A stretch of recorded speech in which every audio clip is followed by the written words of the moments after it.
Welcome to the Digging Deep ATVMX podcast with your host, Cody Jansen.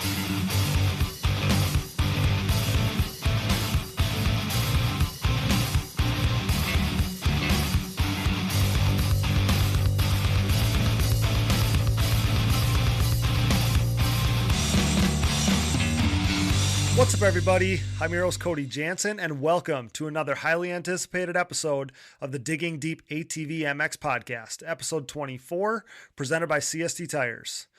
We say it every week, and I'll say it again. It continues to be an unprecedented and crazy time in the world right now. The COVID-19 pandemic has caused plenty of stress and uncertainty in our lives. Our hope is to offer you some reprieve from the realities of the world right now and a respite amid the current climate of the COVID-19 outbreak. No changes have been announced since our last podcast, and as of now, the Ironman Raceway event, scheduled for May 23rd and 24th, will act as the season opener for the ATV Motocross National Championship Series. It costs us nothing to be optimistic, so fingers crossed we can get back to racing as soon as possible, but for now, no news is good news. If you're a regular listener, you know I'm a constant optimist and a glass half full kind of guy. As always, that's what you can expect to hear here on the Digging Deep ATVMX podcast. Last week's show blew up, covering all the PulpMX ATV talk, and you all begged for more, and there's been some super interesting developments since then, so we are pumped to get into that tonight. And it was a big topic again this week on the PulpMX show, so we'll highlight that as we have a ton of things to discuss yet again. If you've been following the saga, as most of you have, you probably know that the Phoenix Racing Honda team switched bikes and quads last week at Club MX. So we got Joel Hetrick and Jeffrey Rastrelli coming back on to talk about that. We'll also be joined by Heath Harrison, one of the professional bike guys who gave the quad a try, so I'm super stoked to hear his stance on this. You also probably heard Justin Brayton rode the Champs quad, so we'll get the inside scoop from Joel, and we'll finish off the ATV motorcycle debate and banter once and for all. We also will be joined by Thomas Brown here shortly, who has an interesting view of all of this, and we'll talk about some of the pictures you may have seen of him motoring down with Trey Canard. He's got some awesome stories to tell. So pumped to bring you guys another big show tonight. We have plenty to talk about, but first, let's thank all the sponsors that make this show possible. It's an absolute honor to announce our newest partnership with Wienen Motorsports. We all know him as one of the toughest competitors ATV motocross has ever seen, and Chad Wienen has built a great business within the industry as well. The same products he handpicked to help him win 6 AMA ATV Pro National Championships are available to you through Wienen Motorsports. He races what he sells, so head over to wienenmotorsports.com to see everything they have to offer and use promo code DIGDEEP to save at checkout. Thanks to Chad Wienen and Wienen Motorsports for further legitimizing everything we're doing here at Digging Deep. It's an absolute honor. Thanks to our title sponsor, CST Tires, csttires.com. The PulpMX tire is the best tire on the market no matter what the terrain. Join the CST takeover today or prepare to be beat by someone who did. CST Tires, where passion meets the ground. Thank you to Motorsports Powerhouse and show sponsor, Yamaha. We are proud to be partnered with the winningest manufacturer of the past decade in ATV motocross and the #1 OEM supporter of ATV racing. The Digging Deep ATVMX podcast is Team Blue Crew. Thank you, Yamaha. Check them out at yamahaoutdoors.com. Thanks to another member of Racing Royalty and longtime sponsor of my personal racing efforts, Valvoline. For over 150 years, Valvoline has been dedicated to innovating and improving your riding and driving experience. The world's oldest oil company still leads the charge with unrivaled products and lubricants. Thank you to Team Valvoline for coming on board. We are proud to be partnered with Gripped Gloves. Gripped is an ATV rider owned and operated brand with the rider in mind and keeping costs affordable the goal. This Michigan-based family operation recognizes riders' desire to showcase their identity with eccentric colorways and crazy patterns, something not often found in the work of big manufacturers. Here to push stereotypes and limitations, Gripped is driven to produce a glove with cool colors and designs that won't break the bank. Get a grip on life. Check them out today at gripgloves.com. That's GRIPT gloves.com and use discount code DIGGINGDEEP10 to save. Thank you to SSI Decals. SSI Decals was a key contributor to Team USA's winning efforts at the Quad Cross of Nations, Joel Hetrick's 2019 pro title, my national championship last season, as well as Chad Wienen's program that tasted victory in Daytona. Simply put, SSI Decals is the choice of champions everywhere. Their track record speaks for itself. Champions choose SSI Decals for their unmatched look and quality. Thanks to those guys. Check them out at ssidecals.com. Thank you to DID Racing Chain and their 520 ATV2 X-Ring chain. Team USA, Joel Hetrick, and myself all trusted DID's unrivaled chain quality all the way to championship victory this past season. Wherever you go, go with DID. Thank you, Namura Technologies. Namura, pistons with an attitude. Namura has led the charge in the ATV and side-by-side market since 2001 with their wide array of pistons, rings, gaskets, and industry-leading top-end repair kits. Visit your local dealer or online at namura.com. That's Namura.com. Also, a big thanks to Bronco ATV and UTV components. Bronco has been the industry leader in replacement hard parts and accessories for all makes and models for over 15 years. Whether it's electrical components, engine internals like rods and cylinders, suspension parts, or bearing kits, Bronco is your hard parts source when it comes to whatever you need for whatever you ride. BroncoATV.com. Thanks to Forworks Carbon for the continued support. Known for their hoods, seat covers, array of carbon parts, and so much more, Forworks is your one-stop shop to give your ATV a new and improved look with increased function for 2020. New year, new look with Forworks Carbon. Head over to their social media pages or website today. Thanks to Forworks Carbon. Thanks as always to Evans Waterless Power Sports Coolant. Upgrade to Evans now to avoid overheating and boilover next time you hit the track. When conditions are at their worst, Evans is at its best. Use discount code DIGGINGDEEP20 to save at checkout, evanscoolant.com. Thanks to DP Brakes, the unquestioned leader in motorsports and power sports braking. DP is the brand responsible for allowing Joel Hetrick, myself, and so many others to outbrake the competition every time we hit the racetrack. It's not too late to join the team, so act fast. www.dp-brakes.com.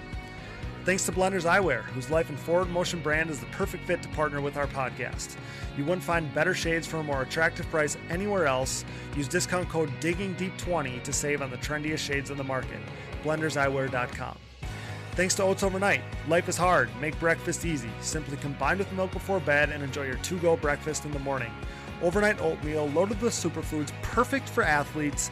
Use discount code DIGGINGDEEP10 to save at checkout. OatsOvernight.com. Thank you, Mountaineer Brand. If you know me, you know I love my beard. That's why I treat it right with Mountaineer Brand's all-natural washes, oils, balms, and more. Use discount code CODYSFAVE in all caps, that's CODYSFAV in all caps, CODYSFAVE at mountaineerbrand.com. Thanks to Avocado Green Mattresses. We all know that sleep and rest are an important part of any athlete's routine. Avocado's line of natural mattresses provides exactly the support you need to ensure you perform at your best while doing the best for the planet. The Avocado mattress offers zone back support with an internal support unit, meaning whether you are recovering from a hard day of riding or relaxing on a Sunday morning, you are experiencing next level comfort. With a 100-night sleep trial, free shipping and return pickups, and a 25-year warranty, getting your Avocado Green mattress could not be any easier. Step up your sleep game by visiting avocadomattress.com. You know what's coming next. We are proud to be partnered with Roman Health. On average, how many days would you guess the average American has to wait to see a doctor? The answer is 29 days. Americans are forced to wait 29 days on average to see a doctor in major U.S. cities. If you're dealing with a condition like erectile dysfunction, you want treatment ASAP. That's why our friends at Roman have spent years building a digital platform to connect you with a licensed doctor in your state from the comfort of your own home. Roman makes it convenient to get the treatment you need on your schedule. Just grab your phone or computer, complete a free online visit, and you'll hear back from a U.S. licensed physician within 24 hours.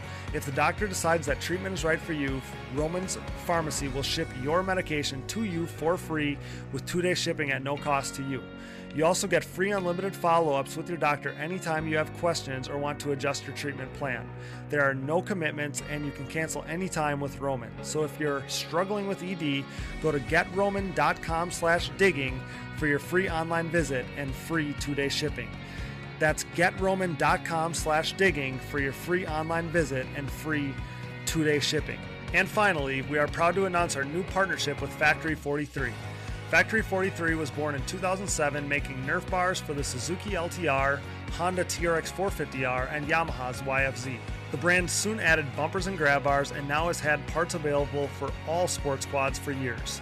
The racer-owned company strives to offer a quality product that installs easy, looks good, and holds up over time.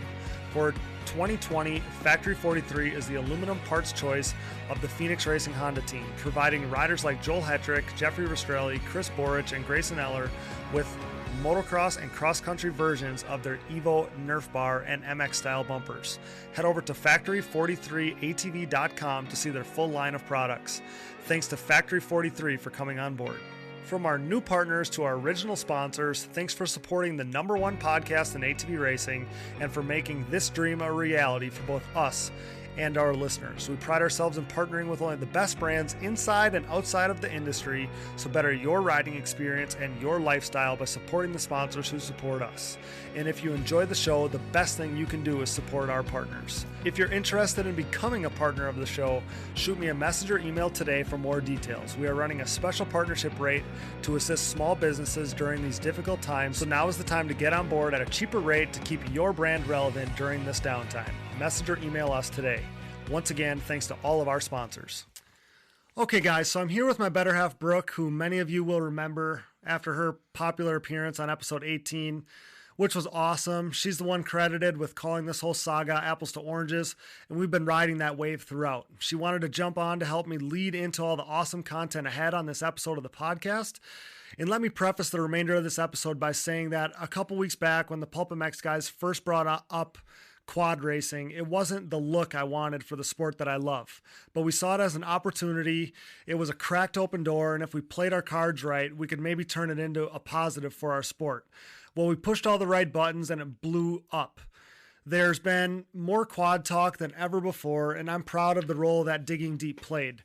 I felt really good about the message we sent, and I'm going to double down on all the respect, all the positivity, because I want the ATV community to be proud. I want them to be proud of the people who are speaking for them, and I want the bike guys to be able to say, you know what, those quad guys aren't what the stigma of a typical quad guy is. They're cool, they're down to earth, they're badass in their own right. And that's the message that I want to send for these people. And that's why we're doing another episode of the podcast on the same topic. I haven't introduced you here, but I said you're here with me. You've been with me throughout this whole thing. We've been conversing about, this whole topic this whole time. So just kind of open the floor for you on this.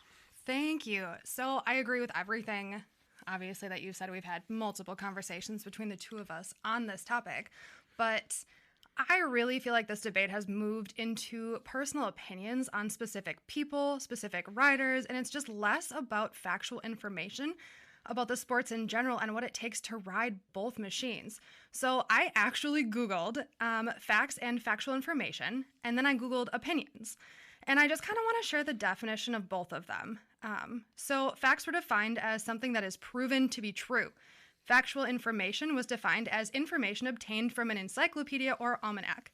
And Google defines an opinion as a view or judgment that is not necessarily based off of a fact or knowledge.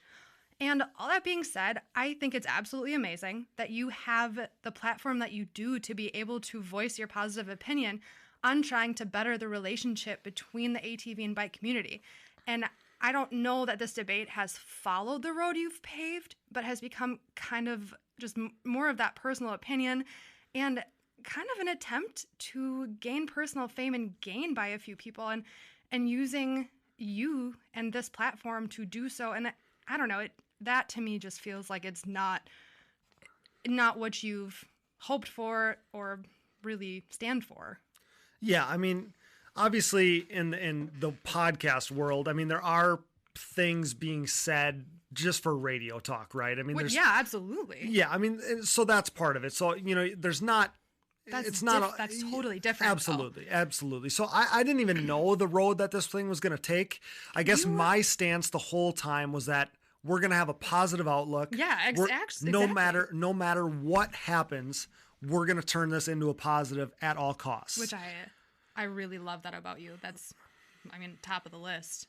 Yeah, I mean, I knew it was an opportunity, and no matter what, I wasn't cool with how this whole deal started, and we were able to again, just try to turn it into a positive. We took it as an opportunity and we ran with it, and it's turned into more ATV talk than ever before. So I wanted to bring you on because you're the best communicator that I know. Thank you. I love your unbiased voice of reason, and that's one of the reasons why I love you. I mean, that's why I loved the idea of getting you on here quick to talk about this, because I always respect your opinion. And even through this whole saga, as you and I conversed about it, you don't have to have been around ATV racing this whole time to have a stance and kind of seeing the two takes from the two sides. So there's just, for me, it's all about togetherness. It's all about respect. And Brooke, you said it best. And that's kind of even what planted the seed on getting you on here quick. But you said, if you want to be respected, you have to respect each other. And I couldn't have put it any better myself. Yeah, no, for sure. So respect that other people are allowed to have opinions. That goes such a long ways. We all view the world so differently and view particular riders and sports differently. And we're all drawn to things that reflect our own personal strengths rather than reflect our weaknesses. And along with that, going back to apples versus oranges, people are allowed to only like apples or only like oranges. So if you only like apples and you put it in a bowl with 100 of the best oranges the world has to offer, it could be the crappiest apple, but since you only like apples, you're still going to say that that's the best fruit in the barrel. And you having that opinion is absolutely okay. Only liking apples doesn't make it a fact that oranges are any less or aren't good. It just means you prefer apples. That's it. It literally stops right there. What I think is backwards is trying to argue that one is better than the other when they aren't even the same.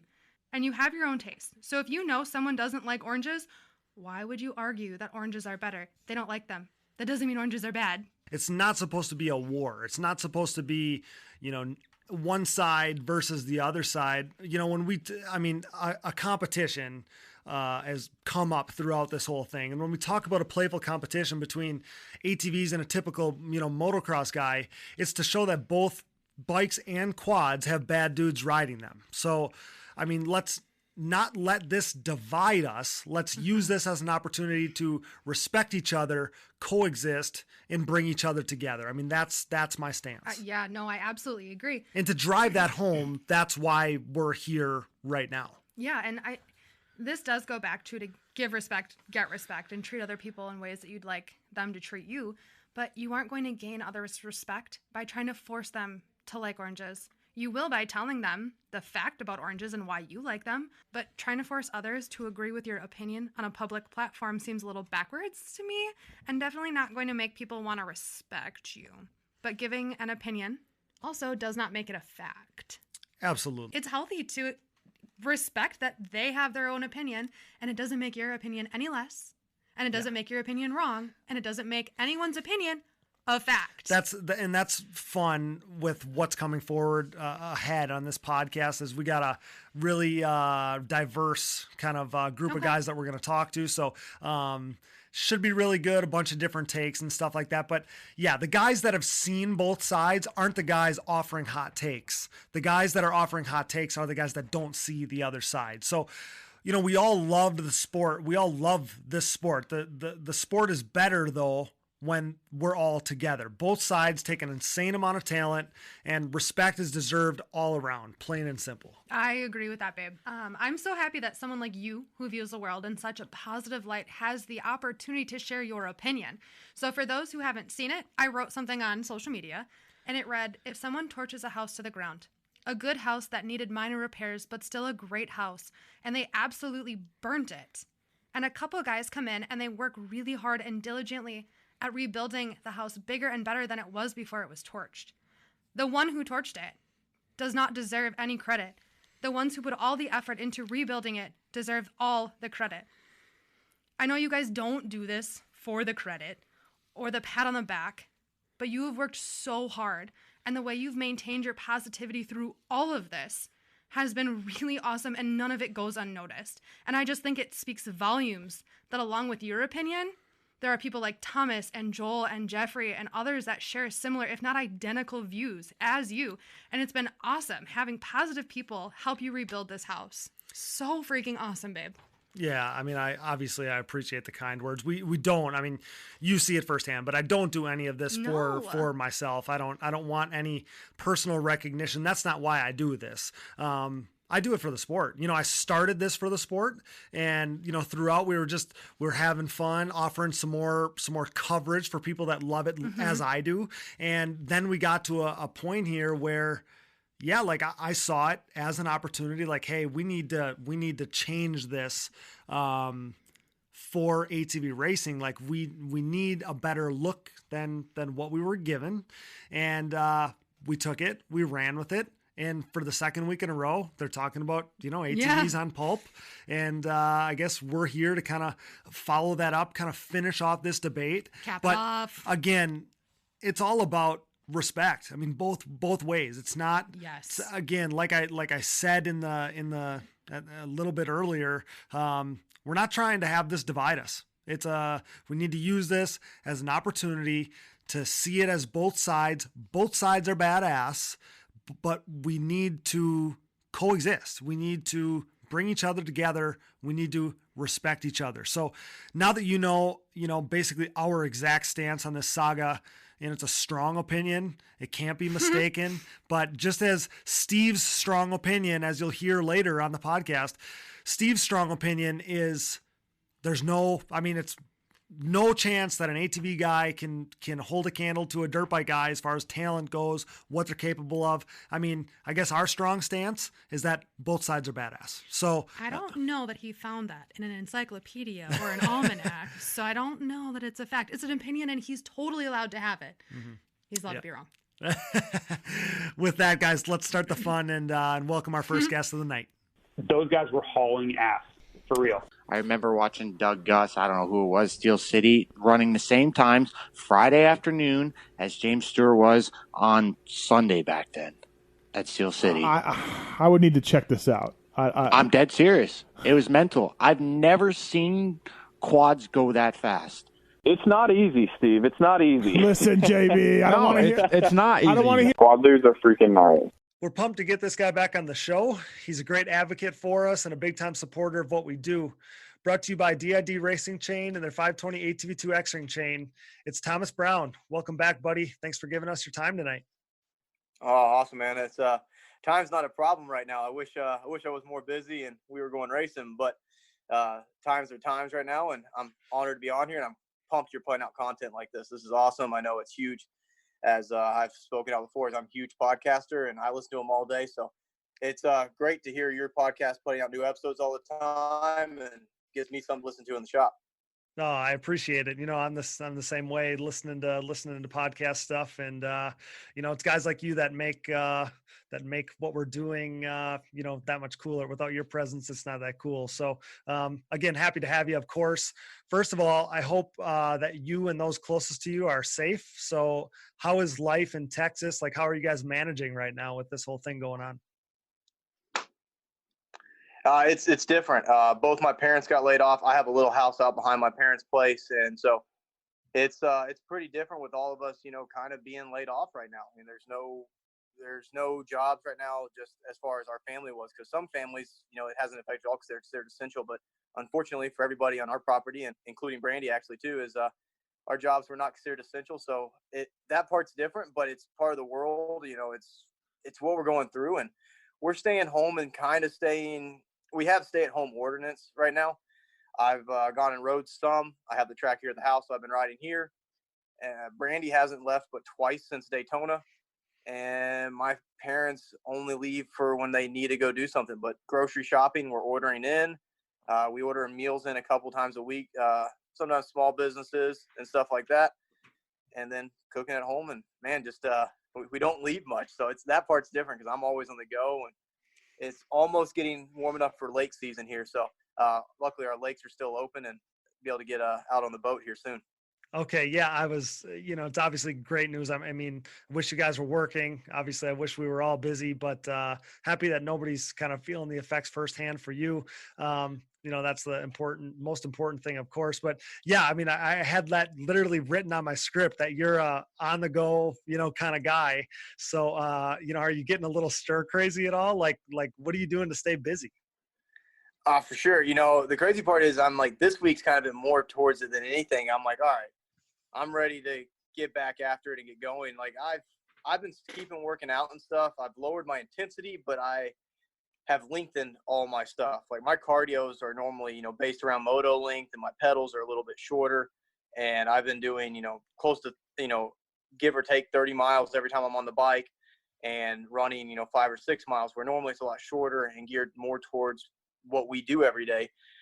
But it's been nice to lower the heart rate a little bit and just go for longer pedals, a little bit slower pace. And man, that's been fun. Been riding some. The riding is probably the most interesting part, because my motos, and most of the time when I ride, I go out with a goal. And right now the goal is just to not get rusty. Like, it's not to push. So I haven't been using my Lap King. I haven't really been having Brandy do too many pit boards.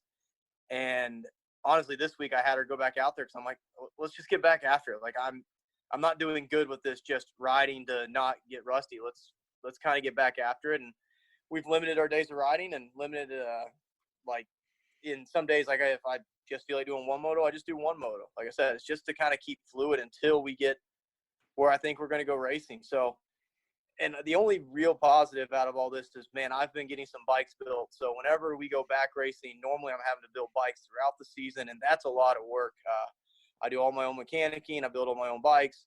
And right now I got my race bike for the next race ready. I've almost got another race bike ready. And then the one behind that's not too much further. I have like parts coming in, and that's been going good. So I'm really enjoying that, because it's hopefully once we get going back racing, and I do believe we will go back racing at some point, maybe a little less stress-free, and I'll be able to focus on riding and training then.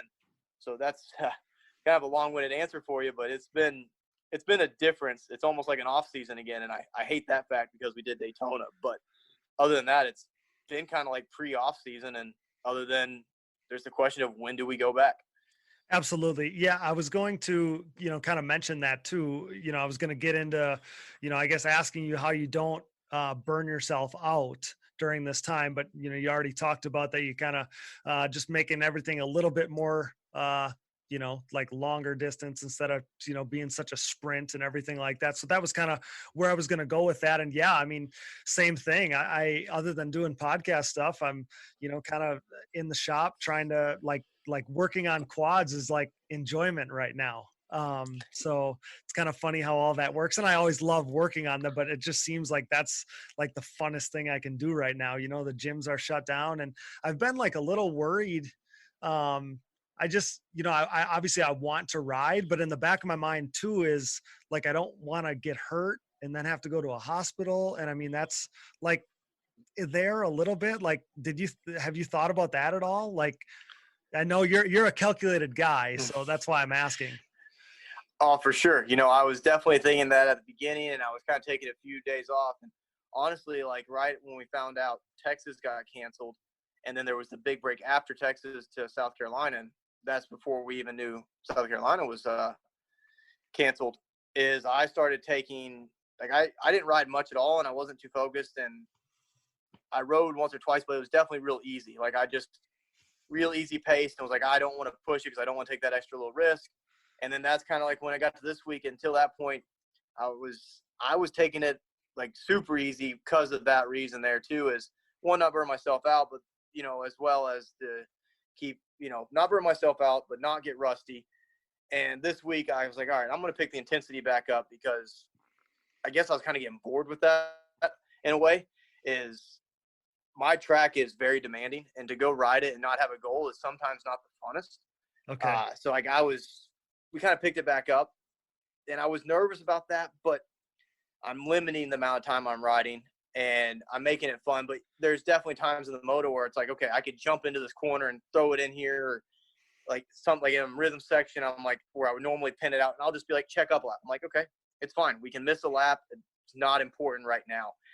And it's kind of stuttering there, but it's so much calculation on what you want to do and don't want to do. And I guess me stuttering right now is kind of like what I do kind of every day when I'm trying to figure out my training, because you don't want to get burned out. But at the same time, I'm looking at it right now, we're 4 or 5 weeks out, and I came into Daytona ready. Like, I felt strong. Like, I was ready to rip, and we had a good race going and everything, and I was really happy with my ride. Result, obviously, a different case, but we came in ready. Me and the 4 boys had put in a lot of work coming up to that, so was pumped on it. And whenever we started getting things canceled, it kind of bummed me out, because I'm like, I'm not quite peak yet, but I'm where I wanted to be.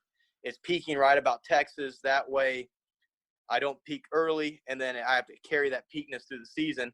I want to be at my strongest right around round 2 or 3, because it's hard to maintain that for the whole season. So super excited. But now it's like back to a waiting game. And like I said, we're 5 weeks out, and if we're going racing an Ironman, like within the next week, I need to start going hard again and get back to that where I'm peaking. But it's still such a question mark.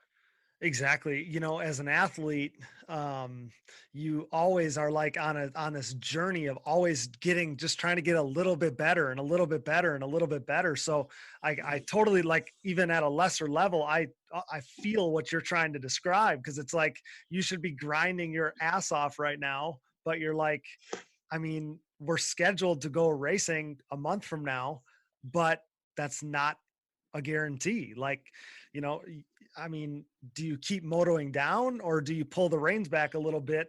And because not only do you not know if you're going racing a month from now, but also the season's going to seem really long, because you've been preparing since January, and you're going to race until fall. So it's definitely going to be different. And like I said, you just don't want to burn yourself out, but you're ahead of the game with the quad building and stuff like that. So that part should be good. But I'm assuming that you kind of found yourself, after Daytona, like you wanted to hit the ground running, you wanted to go to Texas, that's a home race for you, make everything happen. And now you're on this hiatus. Yeah, for sure. After Daytona, obviously I was really hot after that race, with the race we ran, man, to rip a start and lead so many laps. And honestly, I lost that moto when Chad passed me. Obviously me and Joel got into it the last lap, and that sucked. And I don't think Joel purposely took me out, by no means. Do I think it was aggressive riding? Absolutely. Watching it, like afterwards, I'll go into it a little bit, is afterwards he came up to me and I'm like, I'm pissed. Like, I am hot. And he straight up was like, man, like, I thought it was bad, and I saw a video. You'll change your mind when you see a video. And I'm like, in the back of my mind, I'm like, no way. Like, but I told Joel, I said, maybe, but I have nothing to say to you right now, and try to keep my composure the best I could, because up to that point, I was on a podium in Daytona, and 4 laps before that, I was on the way to a win at Daytona. Right. And I would have been happy leaving there with a third, but to get taken out is what happened. I got taken out, but was it on purpose? No. So in watching the move, I would have done something very similar to Joel if he was been in front of me and I'd been pushing on him. So with that being said, it was racing. It was a racing incident, and it happened, but I left there full hot. And like you said, I was ready to get to Texas. I felt like I had good speed, even with that track.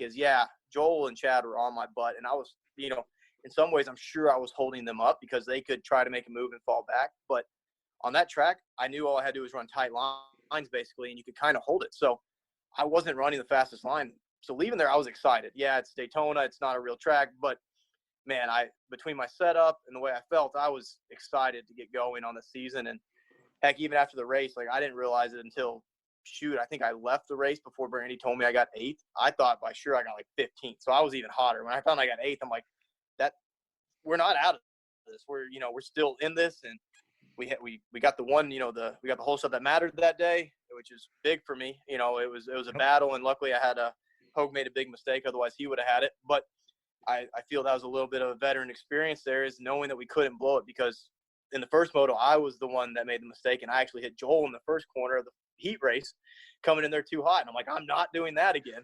So that race, it was fired up. And yeah, like you said, I was ready to come into Texas, and I was ready to race. And to go on hiatus now, it sucks. It's just the only way to it. And you're all right. We're going to have a long season. And, man, don't take nothing away. As you were saying, your level is less level. But it's even from my other T-Brown training riders and stuff like that, I don't really know what to tell them right now. I don't want to be pushing them. I don't want them riding too much. If they want to go ride and have fun. But I'm not pushing anybody, because you don't want to burn everybody out, because when we get into the heat of summer and stuff like that, that's when we need to be pushing.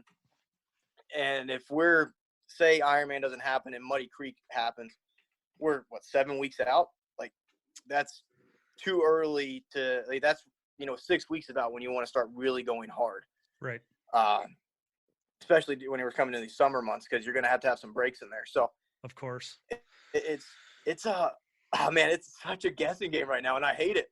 But I know. The good thing is we're trying to be better for the world, and trust me, I'm the first one over here, like you said earlier. I'm anxious all the time, and right now I'm one, like, let's open up the country, and I'm not saying let's not, and I'm not saying let's do. I'm not smart enough to make the call either way. But if it was me, I would just, let's go. Like, let's get back to it. It's just it's uncharted territory for everybody, right? So none of us know how to attack it or whatever. But the hope and the goal is that we just want to go back racing, man. It's a guessing game, but that's kind of my gut feeling, is that now I'm thinking maybe not Ironman, and I'm hopeful. Like, don't get me wrong, I want to go racing Ironman. I do not want to, because the more we reschedule, the more chances they're going to cancel one. And right. The last thing I want to do is cancel. And the other thing is the longer they don't have races, the longer some of these people are out of jobs. I'm a constant optimist, but like I said, I have my fingers crossed. I'm hoping for the best. I just want to go racing. I want everybody to be safe though. And I just, you don't know if it can turn around fast enough for that one to happen. So like you said, I mean, we're going to be optimistic that one happens, but, I don't know.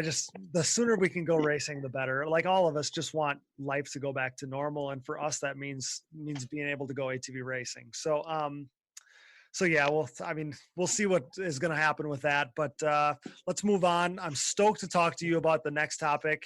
It only seems right because I was using pictures of you promoting our content for the last episode and kind of this ATV talk that's been going around. So I know that you're a Pulp listener, and I'm sure that you were tuned into the Quad Talk last week.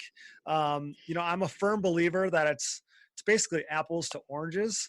And it's hard to compare, but it's also, like, for me, it's so easy to respect both sides, because top level bike guys, top level quad guys, you're all bad dudes.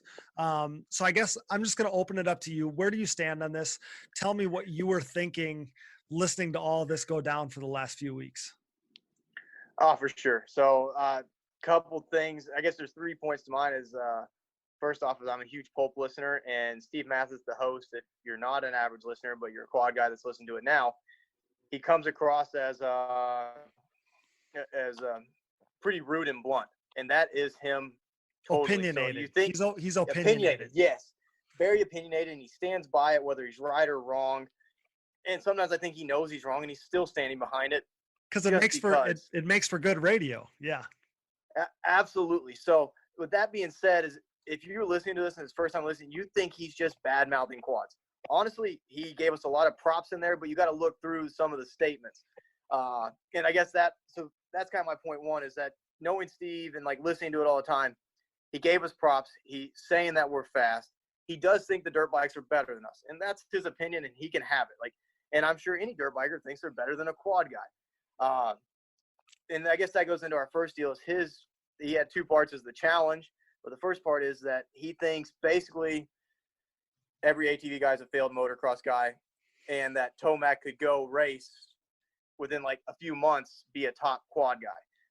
So basically, to kind of sum it up, and I think Jeffrey and Joel did as good, as we grew up racing quads. We didn't grow up racing dirt bikes. And by the time we knew that we were pretty talented at it, whether or not we could switch to bikes, it was too late. Like, it's too big of a risk. Like, I make a living doing this. Like, if I was to go switch to dirt bikes, all of a sudden I stop making a living to take a risk on something that I may or may not be able to make it at. So I can't prove his fact wrong or right.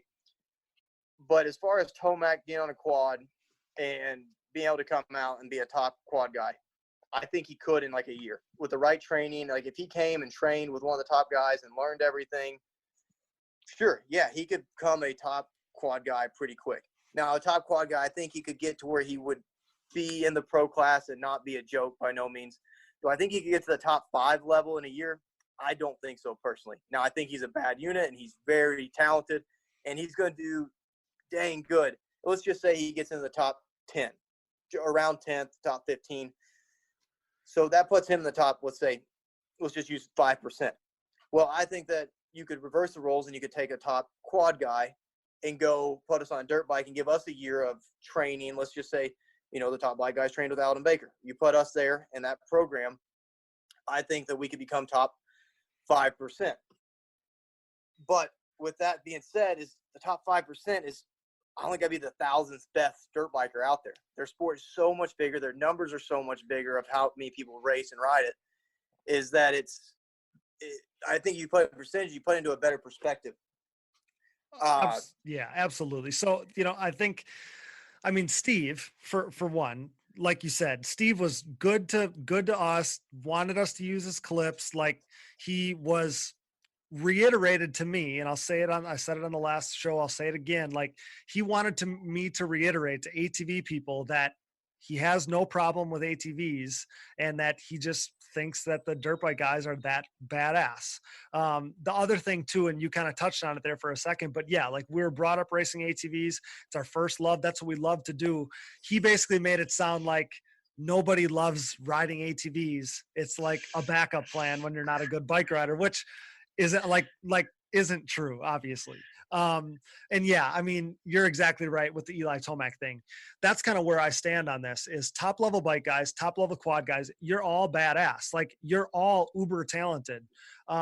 So yes, Eli Tomac is going to be able to pick it up. And if you give him enough time, he's going to pick up being a good quad rider. That's what kind of athlete he is. He can be I totally agree. Could he be a top 10 pro? Yeah. With enough time, yes. But the top 10 to top 5, and they kept going over top 5. I don't believe that because you top 5 are the Eli Tomacs of the ATV motocross world. You are the Ken Roxons, the Cooper Webbs. Like you are the guys that were literally built and have made your whole life about riding the quad as fast as you can. And there's no way that you just insert somebody into that, no matter who they are, after 1 year. Yeah, for sure. Like you said, I'm going to say it again. The top bike guys, and the top bike guys, there's a lot more top bike guys than we have top quad guys, are bad dudes, man. They rip, and they're talented. They work hard, all the above. Like they do not have their success for nothing less. And yes, there's a lot fewer of us that are on the top level of quads.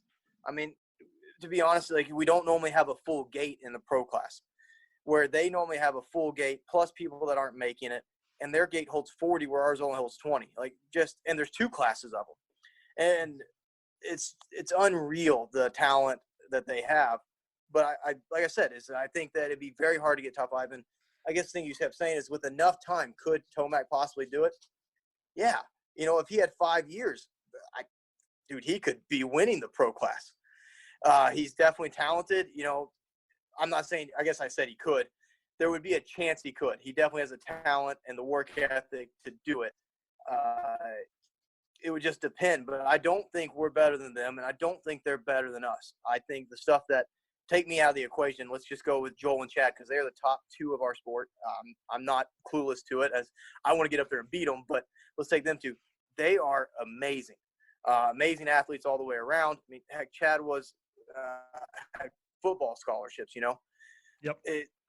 They are amazing. And the top guys of their sport, the Roxons, the Braytons, and Brayton's not even a top, he's like a top 5 guy. He's, a podium here and there. Exactly. Those guys, you go even further back, those guys are all bad dudes, and they're just natural athletes, and they're naturally talented, probably whatever they do. Right. Again, my argument, and I'll let you finish. My argument is that the top level guys on each side are the same. Like you guys are the same as them, but you can't just swap machines and think that you're still going to be the best guy. Like it just doesn't work that way. You're talented enough though. And I said this to Joel and Jeffrey, that when Steve says that the top level bike guys are so talented that they're able to do anything well, he is talking about the top 5 ATV pros too.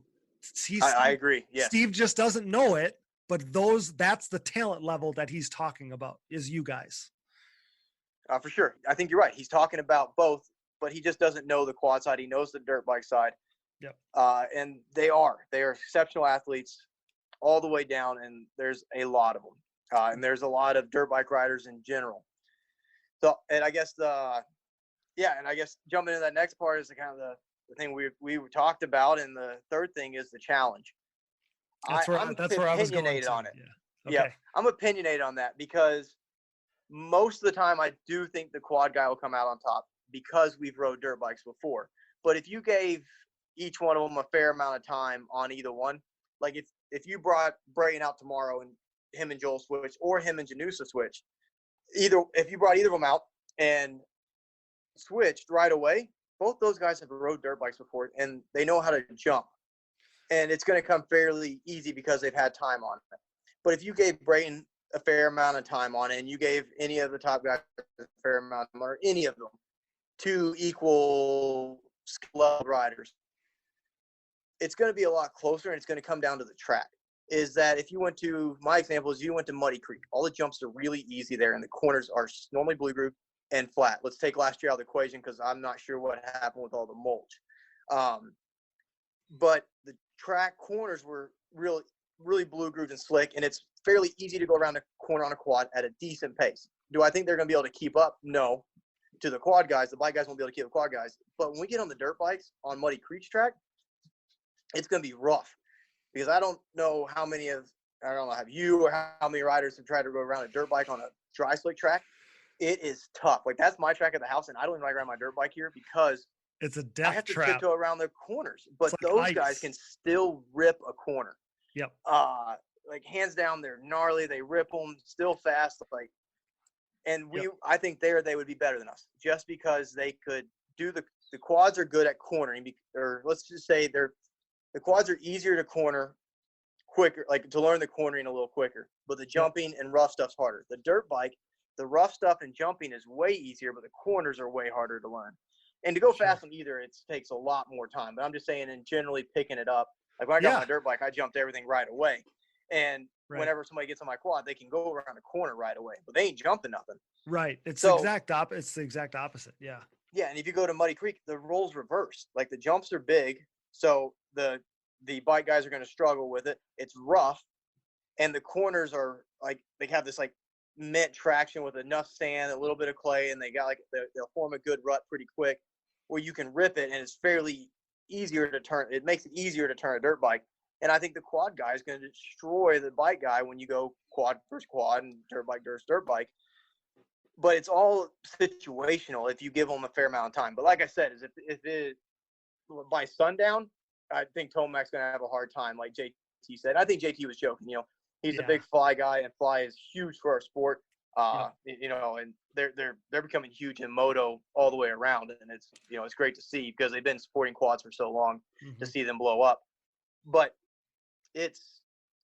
like him by sundown, he was joking. But you gave even Tomac a week, or Brayton a week, or just a few rides, or even a full day, and then the next day you did it. Depending on the track, I think it'd be fair or not fair. But like I said, is that it's really situational if you give them a fair amount of time. But if you just told them tomorrow, yeah, we're going to switch, any of the top quad guys are going to have advantage because we've all rode dirt bikes. Yeah. You bring up an interesting point about the different, track conditions and everything like that. There is no arguing that there are certain things that are easier on a bike, jumping, certain obstacles, etc. So even if it's harder to corner on a bike, and that's what you're saying with the dry slick track and stuff, riding a bike, I think, is more natural for a quad rider than riding a quad is for a bike rider. If that makes sense. So jumping, a bike versus jumping a quad may decide some of the debate, like you said, because, the quad rider can jump the bike. I mean, even with little to no experience, because like I had said in the last podcast, it's like taking the governor off and you have all that suspension, they're going to get up to speed quicker. They respond a little faster, that whole deal. You put the bike guy on a quad and they literally are clueless. They've referenced that on a number of their podcasts now. So that's where I think kind of that deciding factor is. But then, yeah, like when you talk about the different track conditions, I mean, that's why they weren't getting some of that debate. It was just, no, there's no way that a quad guy has enough talent to do what the bike guy does. And I obviously, I think that we both don't agree with that, but yeah, you bring up an interesting point about the track conditions.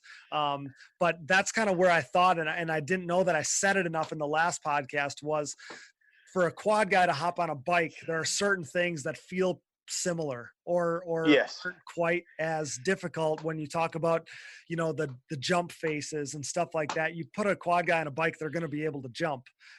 You do vice versa, and they don't even want to get off the ground because they don't know how to keep the quad straight. Yeah, like I said, the quad and the bikes have different strengths, and I think you kind of summed it up great. And honestly, whenever we started talking about doing this podcast, I've been listening to everything, and I was talking with Brandy here at the house, and I was like, the tracks, and I kind of went over that with her, and I'm like, because, this is my opinion. We've been talking about it. It's been talk of everybody, and heck, we don't have anything else to talk about right now. And then I was like, what I really like is I finally figured out how to word it, is that the bike strengths are jumping and rough. That's what they do good. That's what they do easier than a quad. I'm not saying it's easy to do, but I'm just saying it's easier than a quad. Where a quad, hands down, cornering a quad is easier. As anybody can go kind of slide it through the corner. Can they go slide it through as fast as we do and know when to lean back and get traction and, roll the throttle here and there? Yeah, that gets complicated. But the cornering a quad is easier, and jumping a dirt bike is easier. And that's whenever you start laying the tracks out, is if you have a track that's really corner dependent, the bike guy is going to have an advantage on the quad compared to the quad guy on the bike. But if you have one that's jumping, it goes the other way. And I heard them kind of joke or something like that, and they said, somebody mentioned like Supercross either on y'all's podcast or Pulp. I can't remember which one, or maybe even both. Cade Clason on Pulp, on the most recent Pulp show. Yeah, one of the guys should ride a Supercross track on a quad, and I think because he was team quad the whole time. You'll hear that later in our podcast here. He was team quad the whole time, but I think he was just saying it would be cool. Yeah, and I don't know if anybody ever saw the video I did with Albertson. On a Supercross track, legit Supercross track, just 30 miles north of here, Compound 77. And man, it was like the sequel to the Trey one. I did it like 2 years later with Jimmy Albertson. And yeah, I can't touch him on a Supercross track. No. But if you put a dirt bike rider on a quad on a Supercross track, it's going to be a lot tougher for them, because we're going to be able to do some jumps that they're not going to be able to do. And jumping on a Supercross track is very jump dependent. Yes. And I think we would have an even bigger advantage. And yeah, Supercross, but you put us on the bike. Yeah, we might not be able to do all the rhythms and stuff the bike guys are going to do, but we're still going to be able to hit majority of the rhythms and jump stuff. I would say that even give us more of an advantage, which unless you're a quad guy, unless you look at it that way, you'll never see that. So I don't think they just don't know when they made that joke, but yeah.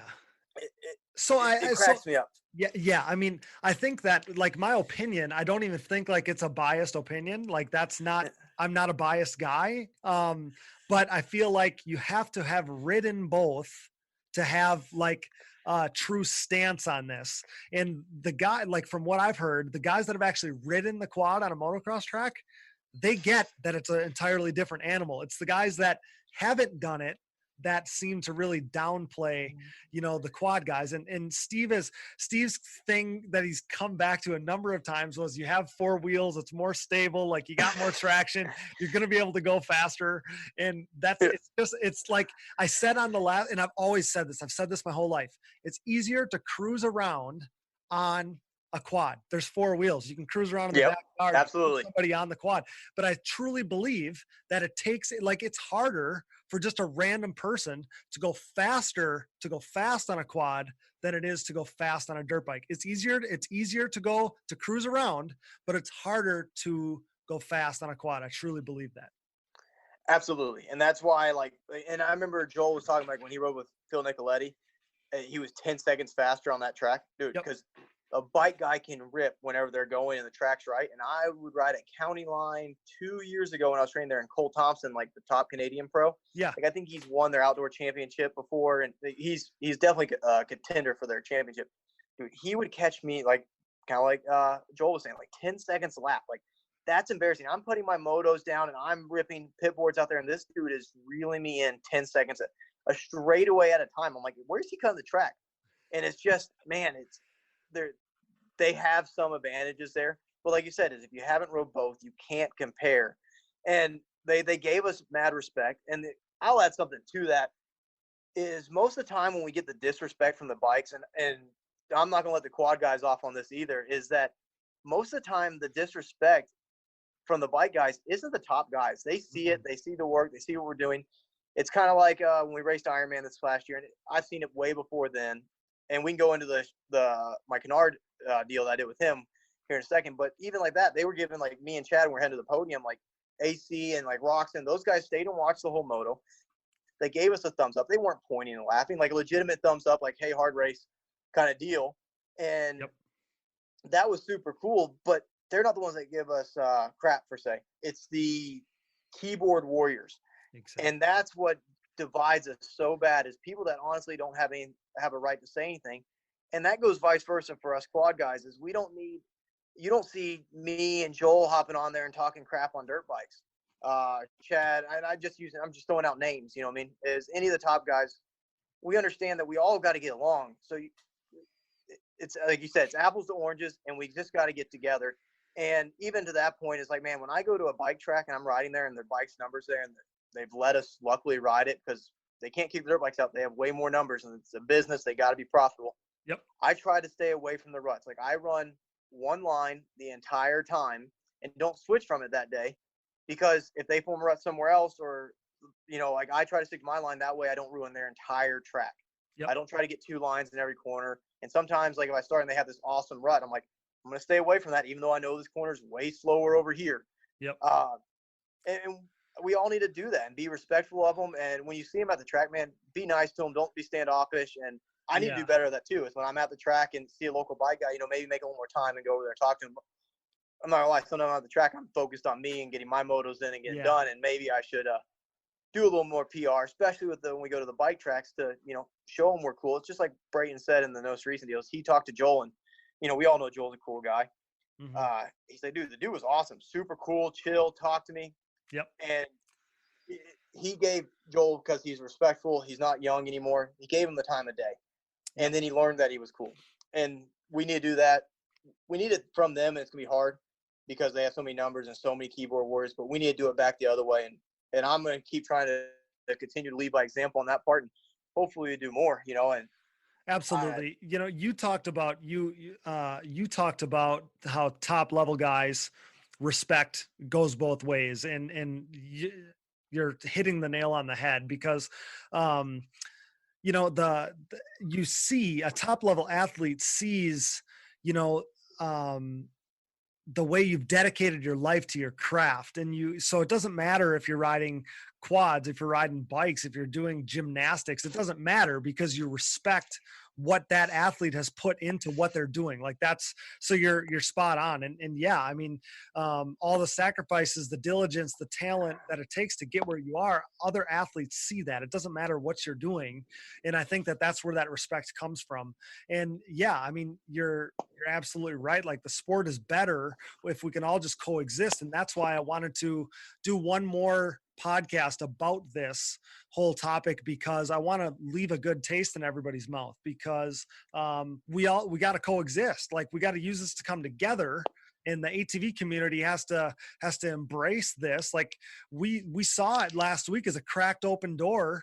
And, you know, when we talked about it as we were prepping for the podcast, that, hey, we got to make this a good opportunity for us. Cause yeah, like, quad guys didn't look really good 2 weeks ago Monday, and we were able to kind of rebound from it and make it into this big deal where ATVs are being talked about. So that's really cool.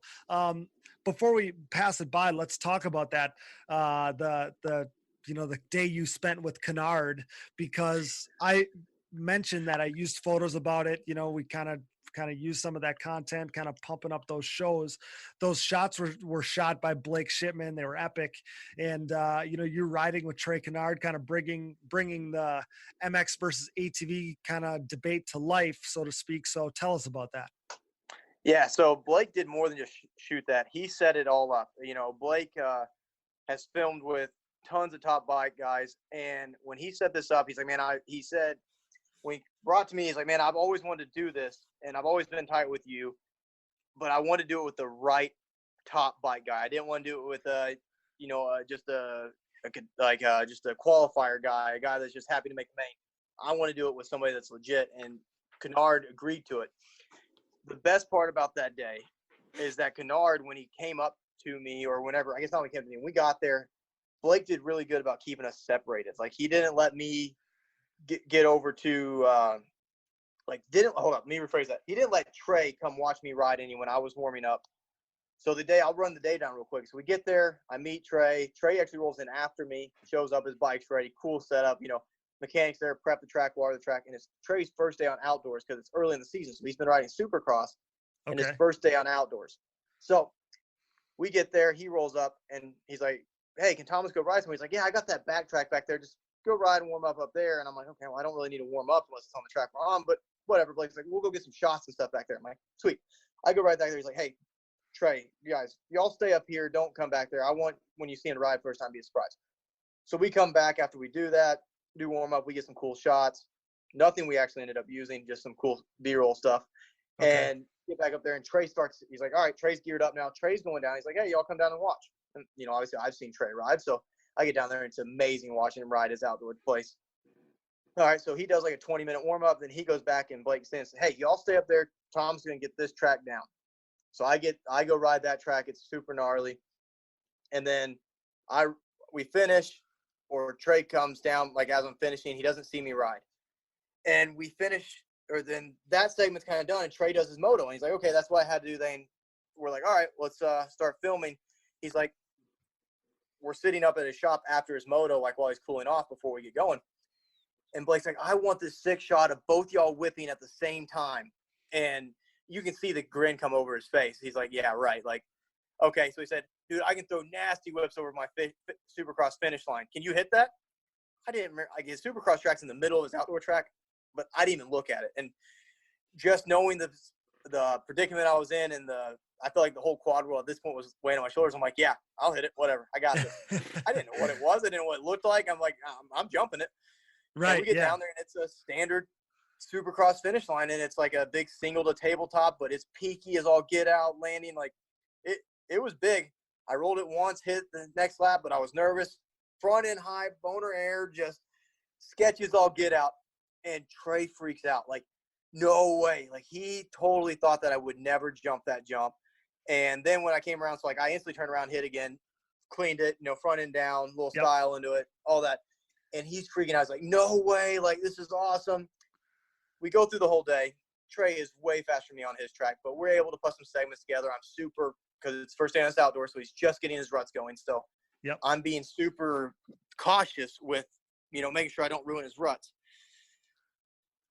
That being said, we finish that segment. We do a whole bunch of cool stuff, and we do interviews after.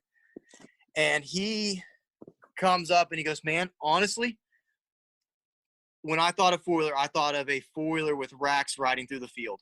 And he had no clue what quads could do. And I think that's the biggest thing that we've changed and learned, or I learned from that, is that we've got to teach them what we can actually do and how we're actually respectable athletes, because they don't know about our sport. So when they make jokes and stuff, they're thinking a four-wheeler in a field. They're not thinking us, riding the exact same track as them. But the day was super cool. He was super respectful. We blew his mind. But yeah, on his track, he was way faster than me. But I think we gained a lot of respect from him that day. And if only social media was what it is now, and the podcast and all this, I think it'd been even cooler. But man, I got to give a big shout out to Blake, because he set all that up, and he had the whole idea around it for him not to see me get warmed up. And it just made that all go perfectly. Sure. And then he's done a few more since then. And that's super, like, where it's like he did Supercross one with me and Jimmy Albertson. Yep. And I know he did Jeffrey and McGarth deal, which is more of a joke deal. But man, those guys, I think whenever we left, the top athletes really respected what we did afterwards. And that's kind of where I learned that part of it. And man, so when they're talking crap, they might not know when they're on the internet. Right. They might not know what we really can do. Right. Well, I mean, you would hope if they don't know what a top level ATV guy can do, they wouldn't say anything. But again, that's the keyboard warriors that you talked about. But yeah, I mean, that's exactly what I wanted to focus on. I wasn't wanting to hear about the ATV versus dirt bike thing. Like that doesn't, you can't, again, like we talked about, that it's apples to oranges. Apples to oranges, exactly. But it's a respect thing. You know, I assumed that that's what you were going to say, but I was basically like going to literally straight up ask. Trey didn't look down on you, I'm assuming, as a quad rider. He respected you. You blew his mind with what you were capable of doing on an ATV, but he was also just respecting you as a top level ATV guy. Like you were literally like the mirror image of kind of his career, you know, like you're the Trey Canard of quads. Yeah, absolutely. I will take that as a huge compliment because that dude is a bad dude. So I'm going to take that as a compliment right now. But it was such a cool day, and he had so much respect. And I guess another little thing to add to it, and it's kind of a cool part of the story, is so we start filming segments together. Like we're doing this one tabletop, and he's like, all right, I want y'all to kind of like train each other over. And I'm like, I can go first or second. And Trey's like, I'll go second. And you could tell he's kind of iffy. And like the first time we do it, like I'm kind of waiting for him, and I can tell like, all right, I'll jump it. And like I'm almost landing when he's taking off. And then the next time he's like half the distance to me. By the end of it, like the second or third time, he like realized how comfortable I was and how much he trusted me. I look over my shoulder to like look back at him, and he is like pancaked out, whipped behind me, and he is 5 feet from me. I mean, we are like if I mess up, we're going down together. We're that close. Like it's so quick. He gained the trust, and he could see what we do on quads, and instantly saw the respect.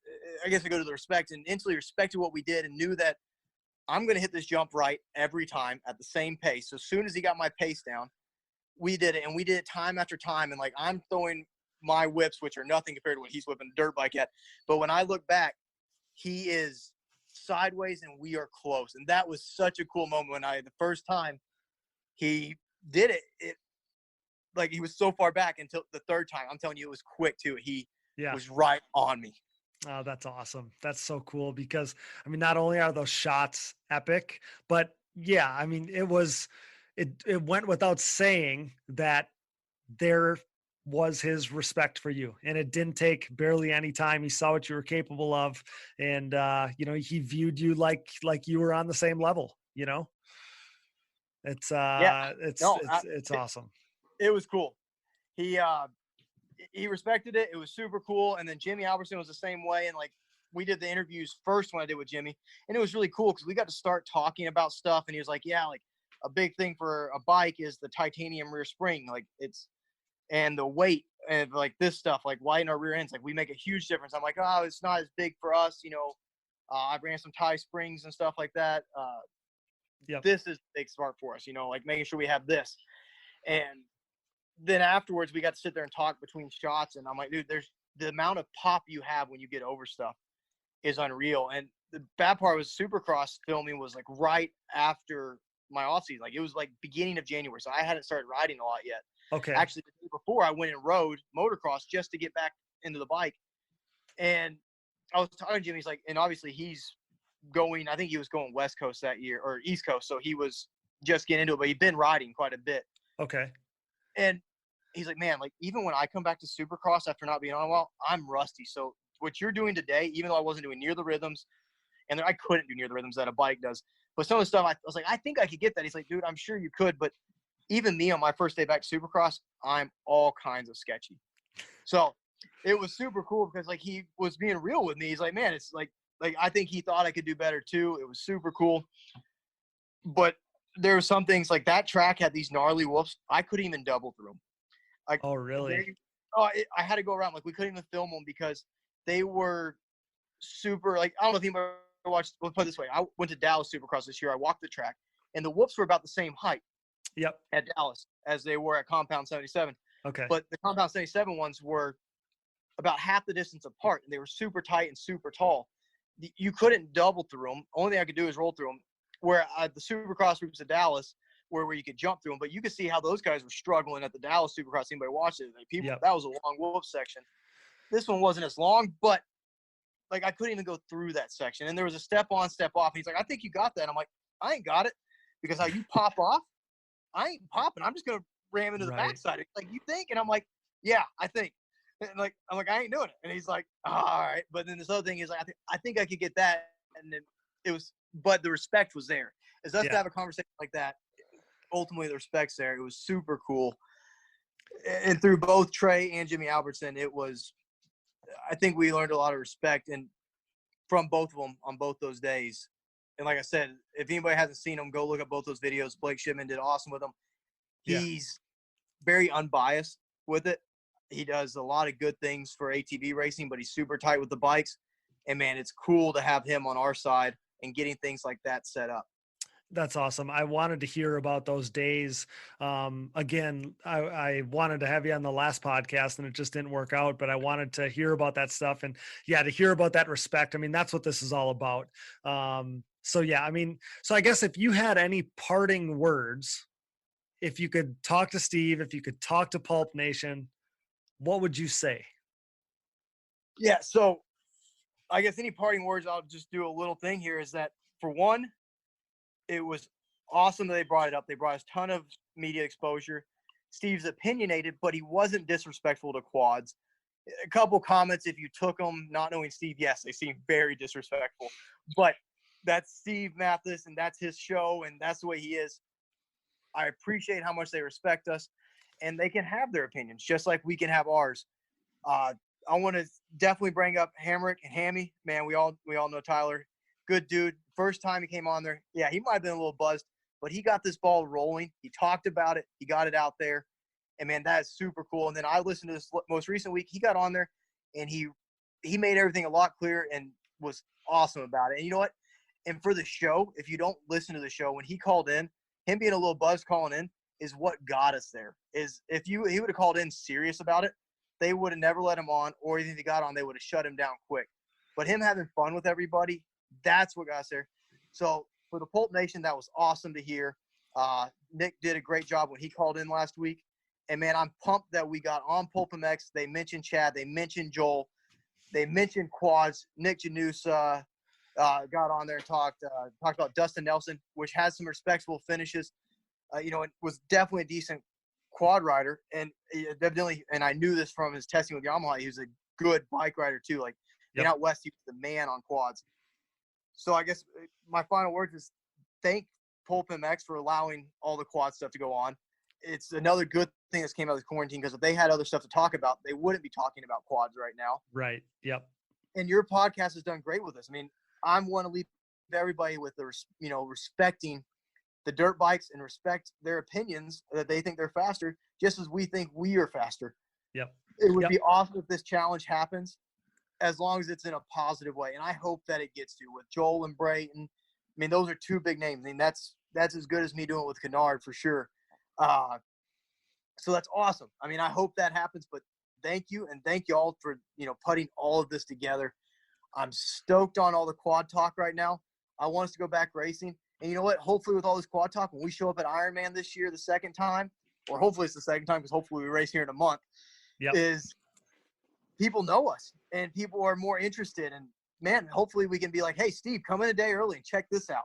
Yeah, there is more ATV awareness. There is more awareness for you guys, because they were literally talking on that show about, hey, like, I just looked this guy up. He's legit. Like, there is more awareness. Yeah. And so there's no doubt about it.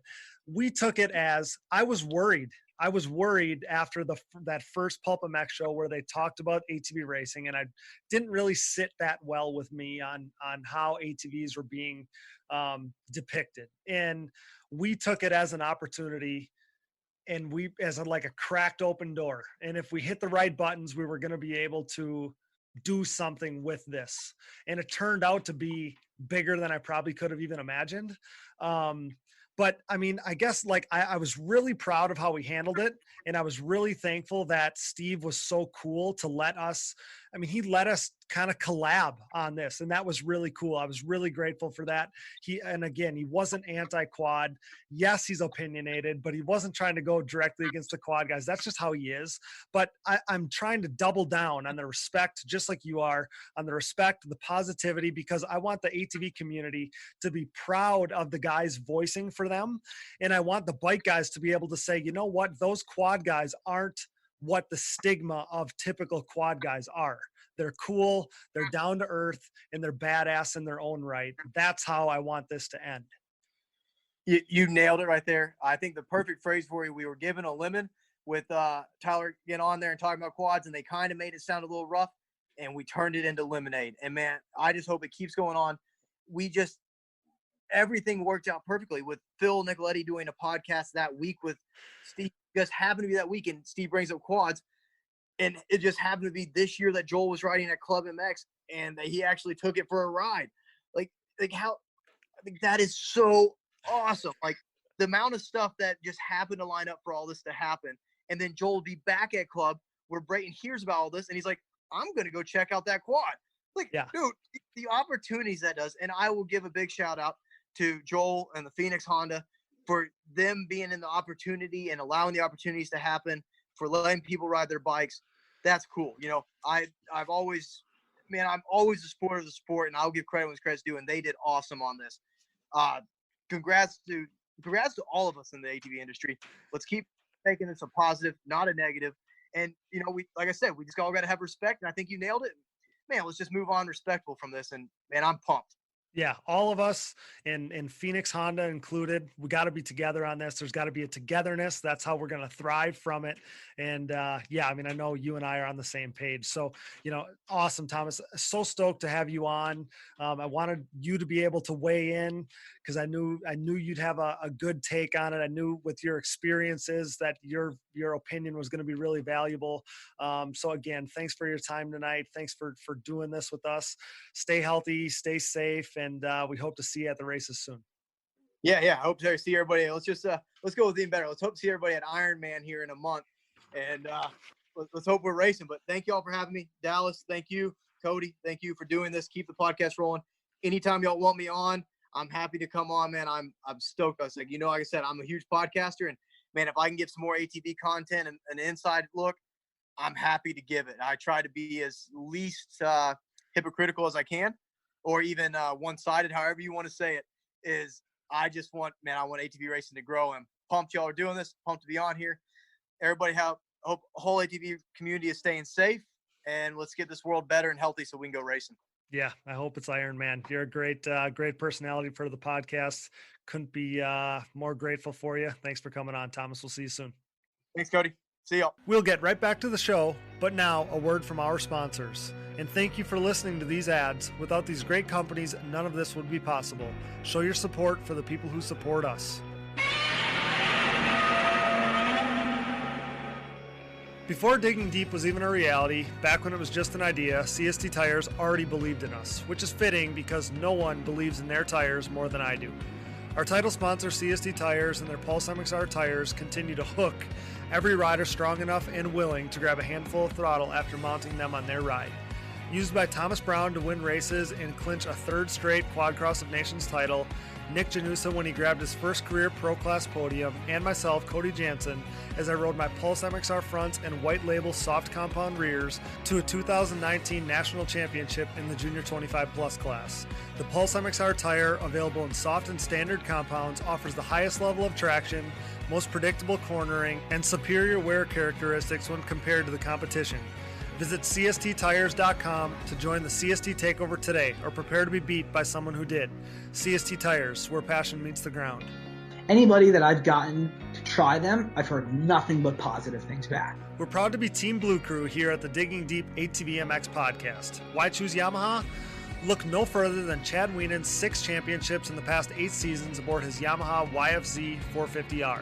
Not to mention, Yamaha is the leading OEM supporter of ATV racing, and their support of this podcast proves it. For the 2020 ATVMX season, Yamaha's Blue Crew Racer Support Program will offer payout and prize opportunities, including a chance to win a brand new YFZ 450R. For more information, head to YamahaOutdoors.com and follow them on social media at Yamaha Outdoors today. All hail Blue Crew, the #1 OEM supporter of ATV racing. For over 150 years, Valvoline has led the charge by being dedicated to constant improvement and innovation across all disciplines of racing. Valvoline has sponsored some of the greatest names in motorsports, and for the better part of a decade, I've been fortunate enough to be part of the historically great Team Valvoline. From my commuting vehicles to small engines, race quads, and everything in between, I trust nothing but Valvoline in all of my equipment. I've experienced increased function and durability as well as a longer life expectancy thanks to Valvoline's array of products and lubricants. Since 1866, Valvoline has been focused on bettering your experience, whether on road, on track, and everywhere in between. Upgrade to Valvoline today and check them out at valvoline.com. SSI Decals is a name synonymous with ATV racing, synonymous with big-time success, and absolutely synonymous with the best-looking decals around. An offshoot of their parent company that was established in 1947, SSI first took shape from owner Ian Harris's passion for ATVs. With what started as just making numbers and decals for riders like Chad Wienen, the company quickly took off, and today you couldn't imagine ATV motocross without SSI decals.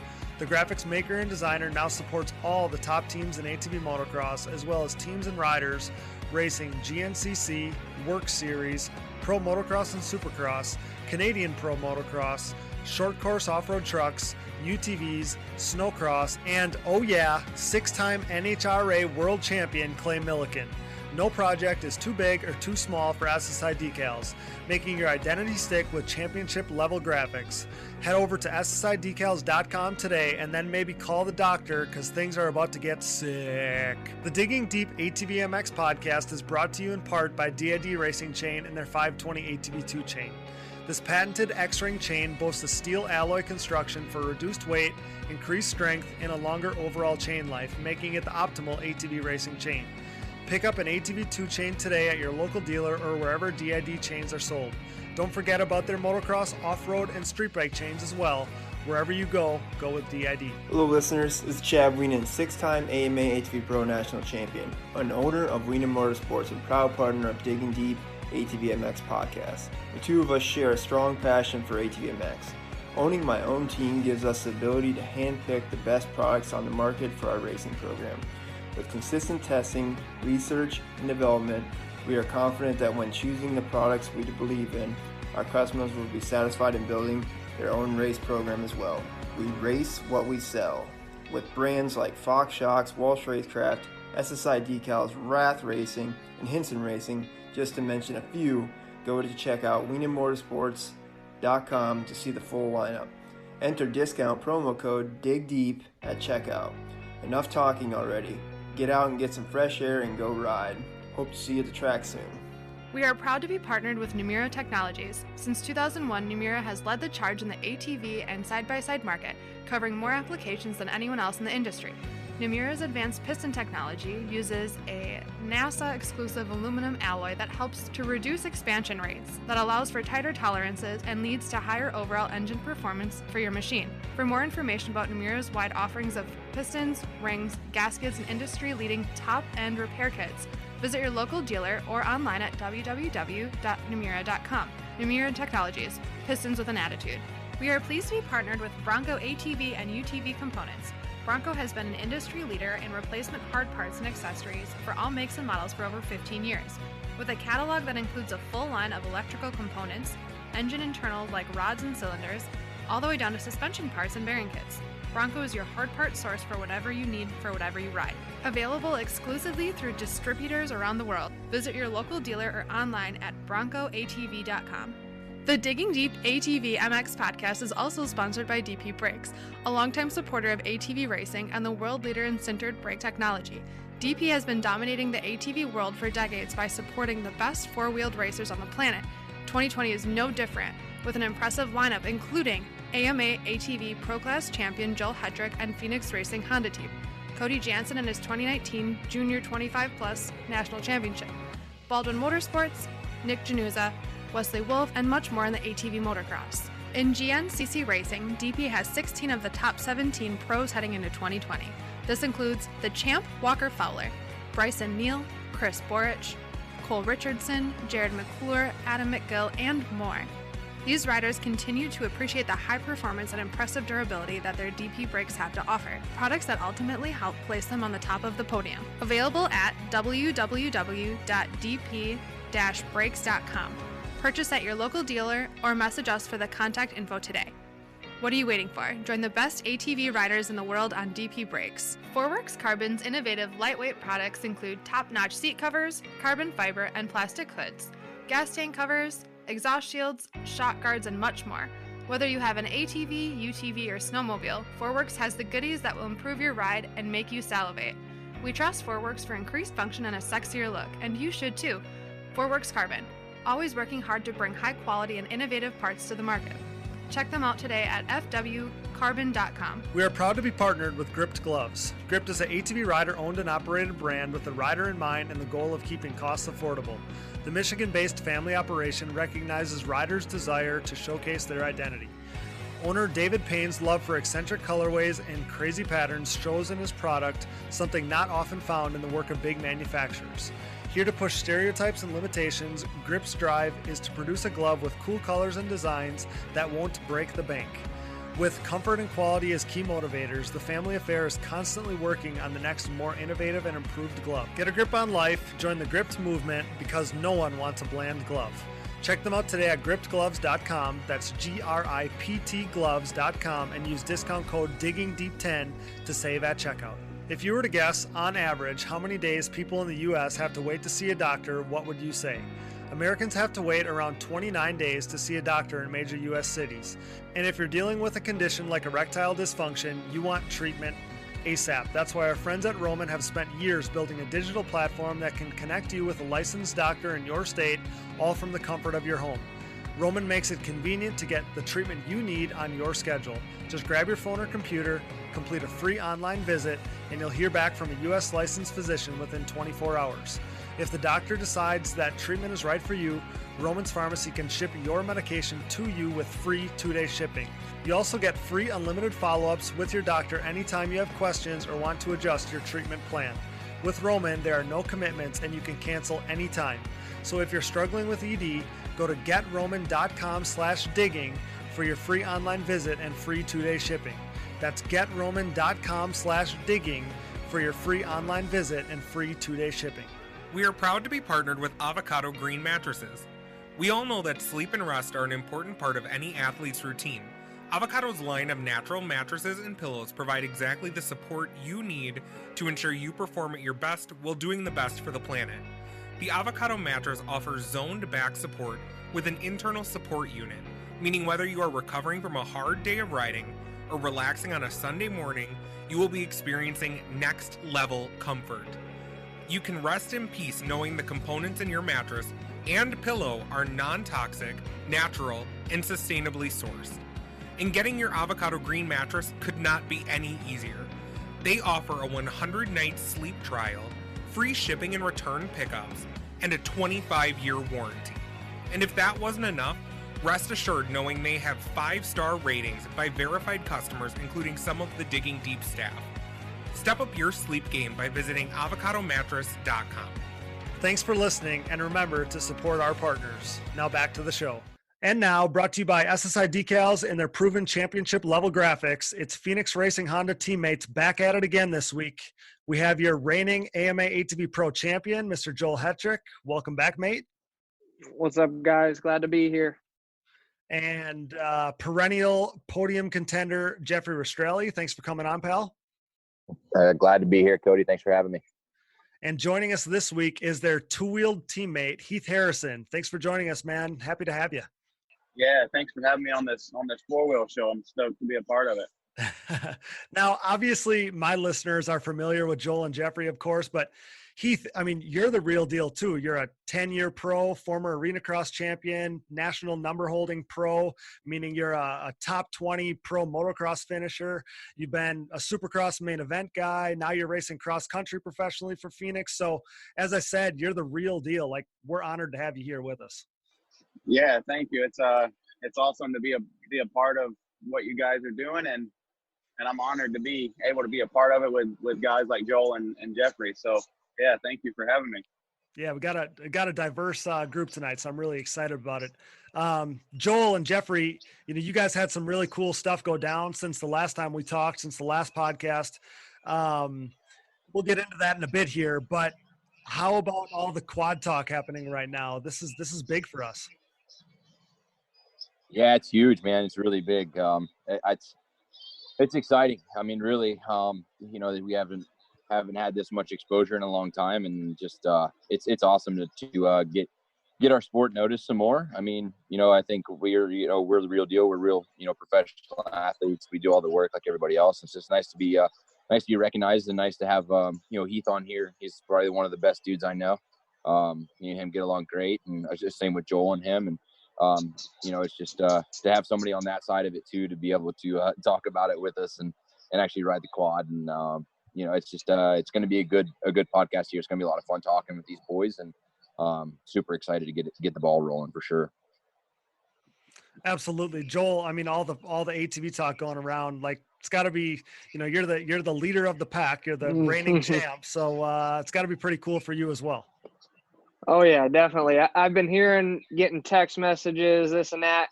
Your name's being brought up a lot on the PulpMX show, and like I said before, early on podcasts, I'm not a big podcast listener, but I'm trying to change my ways. So, I picked up a little bit from what they were talking about me.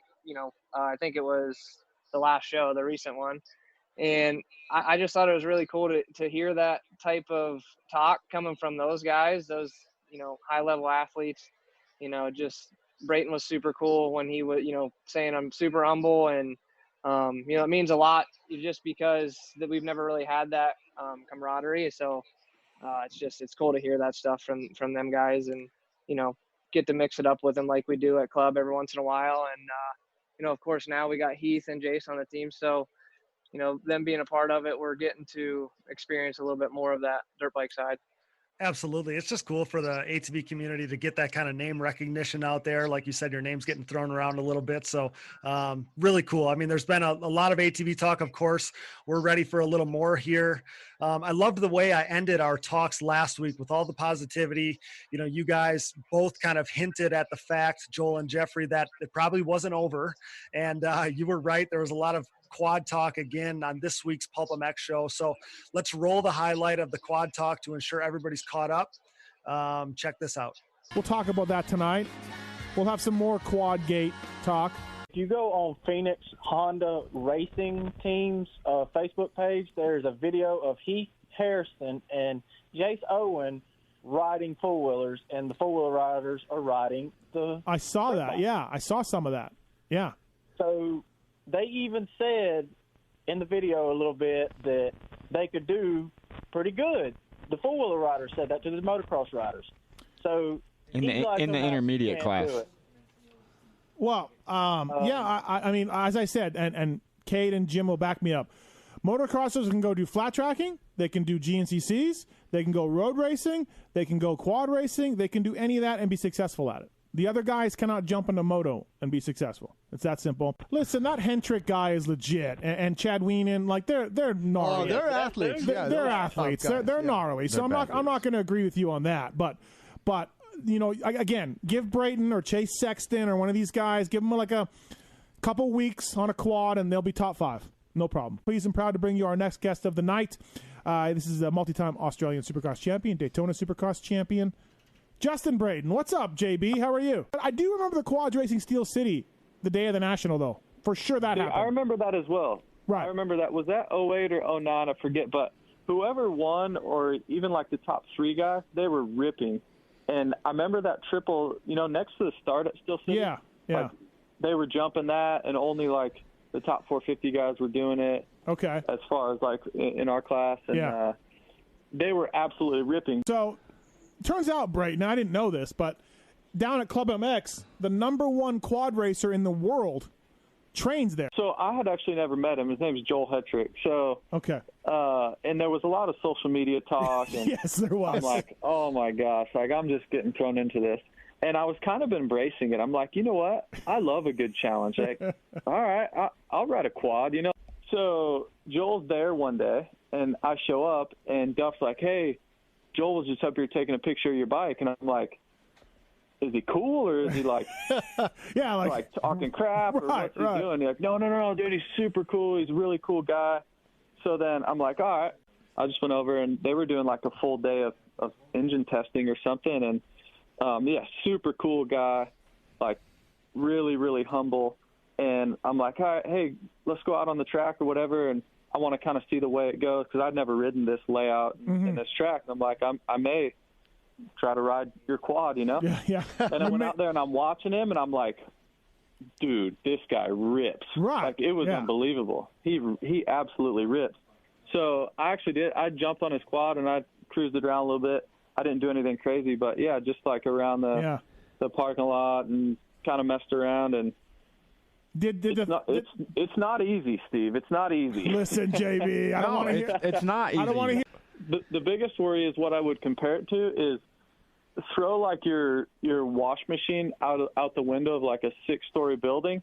That's what it feels like jumping a quad. Like how's your thing gonna land? And you don't know how to control it. Like that's the biggest thing is like when you jump it. Like, all right, on a dirt bike, we just know, right? We know how to lean this way or lean this way. And if you hit a kicker off the face, you can kind of compensate for it. Like, I have no idea how to do that on a quad. Were you able to throw it around sideways, though, around some of the corners, get it and back it in and get the rear wheels to come around?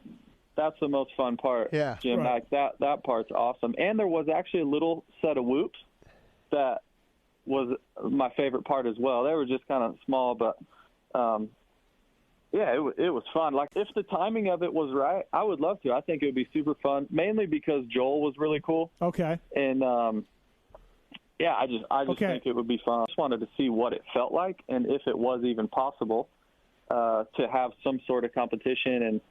And it would be tough, but I honestly would love to. Let's get a quad guy and a dirt bike guy. And my thing, Jimmy, is the dirt bike guy will be closer in times on the quad than the quad guy would be on the dirt bike. It's actually talked about on Cody's podcast, on the Digging Deep ATV podcast. So take the 5th place guy. That would be more equal. Take whoever's the 5th place guy and then put him on a dirt bike. Yeah, I like it. Yeah, that'd be fun. I like it. I think it'd be awesome. So, Cade, you're not having this, Cade. You are not. Dude, quads are gnarly, man.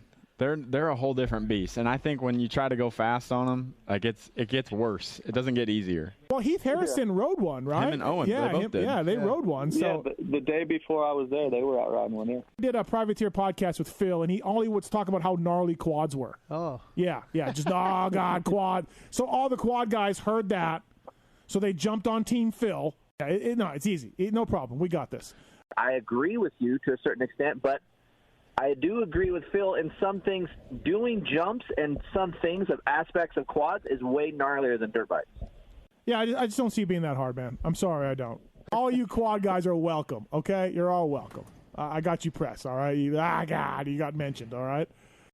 Okay, guys, so the debate and the banter continues. I'll remind people, and Thomas referenced it in the previous segment here, but Steve reiterated he's not anti-quads. He's just really opinionated. That's Steve, and if you're a regular Pulp listener, you'd know that. I also want to mention that Nick Janusa called in, and I think he represented quad guys pretty well. Hammy, upped his game this week. It seemed like he was on this week again. So, we'll get into the bike swap between you guys. We'll get into JB riding your quad a little bit, Joel. But other than those topics, do you have anything that you've been, waiting to respond to right off the rip? I mean, because Steve got even hotter. Steve's take got even hotter this week, I swear. Oh yeah, absolutely. I don't know. I feel like Heath would have the best answer for us, I really do. I mean, he's like the only real representation that we have of being a really top dirt bike rider in a lot of aspects: arena cross, supercross, outdoor motocross. I mean, GNCC, the guy's an all-around great guy. I mean, in dirt bike riding, and he rode one. I mean, it's plain and simple. He'll tell you straight up. I mean, it's just we're not here to disrespect, of course, those guys, and we believe they are athletes, great athletes just like us, and we're not saying we can get out there and finish top 5 in a 450 race. It's just physically not possible. So I think I hand the gauntlet off to Steve. I mean, to Steve, to Heath here. I mean, honestly. Yeah, and I like Steve. I've been on the Pulp show. Like, he's helped me out in the past and stuff. But even the part where he says, like, a top outdoor supercross guy can be successful in off-road or whatever, yeah, they can, but it's not like, it's almost like he's saying it's like a 2-week process, like overnight type deal. Like, it's not, like, not trying to toot my own horn, but I've had several like 12th and 450 outdoor nationals. I've had a top 10 and 250 supercross, and now I'm racing off-road and I get completely crushed. Like, the dude smoked me. And it's like Caleb Russell, the best woods guy there is right now. Obviously, he went and raced Unadilla last year, year before that, and got a 5th in one of the motos, but not knocking him, because with practice and time, he could do it. But if you stuck him in supercross right now, he would, I don't think he'd make a night show. Not saying he can't, because he obviously could practice, and like, he wouldn't do it unless he was ready. Kind of how he was at Unadilla. He didn't go race until he knew he was ready to compete with those guys. But it also, like, I guess, leans over into the ATV side, as like me being a bike guy, going and riding Joel and Jeffrey's quads. It's not even comparable. Like, I don't know honestly how to put it in words, but like, it's like I said before the show started, that's what you guys have did your whole life. Same as us with bikes. Like, we raced Loretta as amateur nationals, all the amateur stuff up until that's what we lived for, was to become a pro motocross supercross rider, which is the same with you guys. I obviously haven't followed ATVs until the past couple of years when I started riding for David.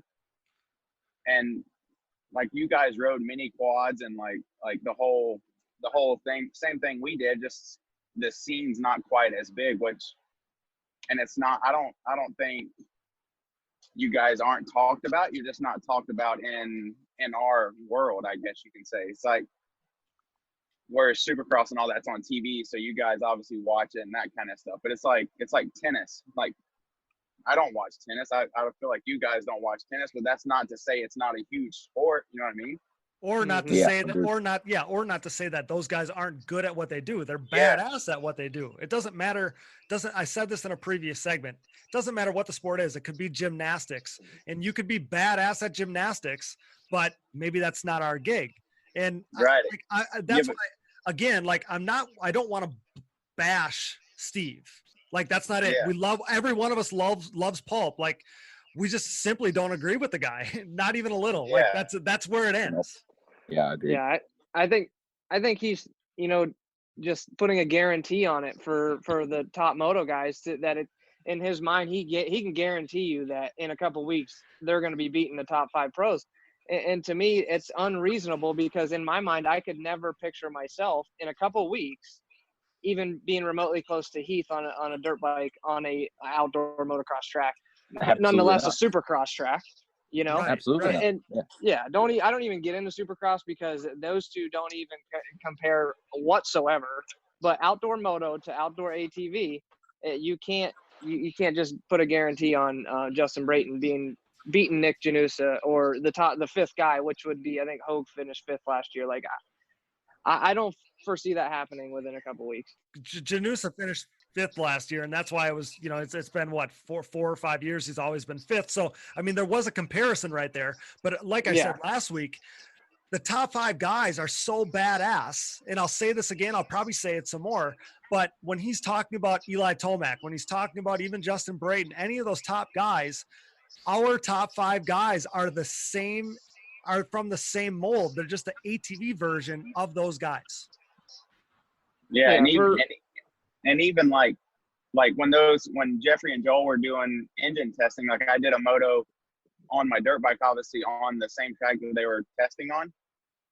So while I'm out there doing laps, they would come on and off the track while they were testing. And like, with the track how it was, like, prepped and like rutted up for quads, like, even me on my bike, I didn't stand a chance against them. But so, and like, I feel like it'd be the same if they came over to the other track where it's all rutted up for dirt bikes. They wouldn't be as close to us. You know what I mean? Of course. So I don't even think that's a fair argument either, because it's 2 totally opposite deals.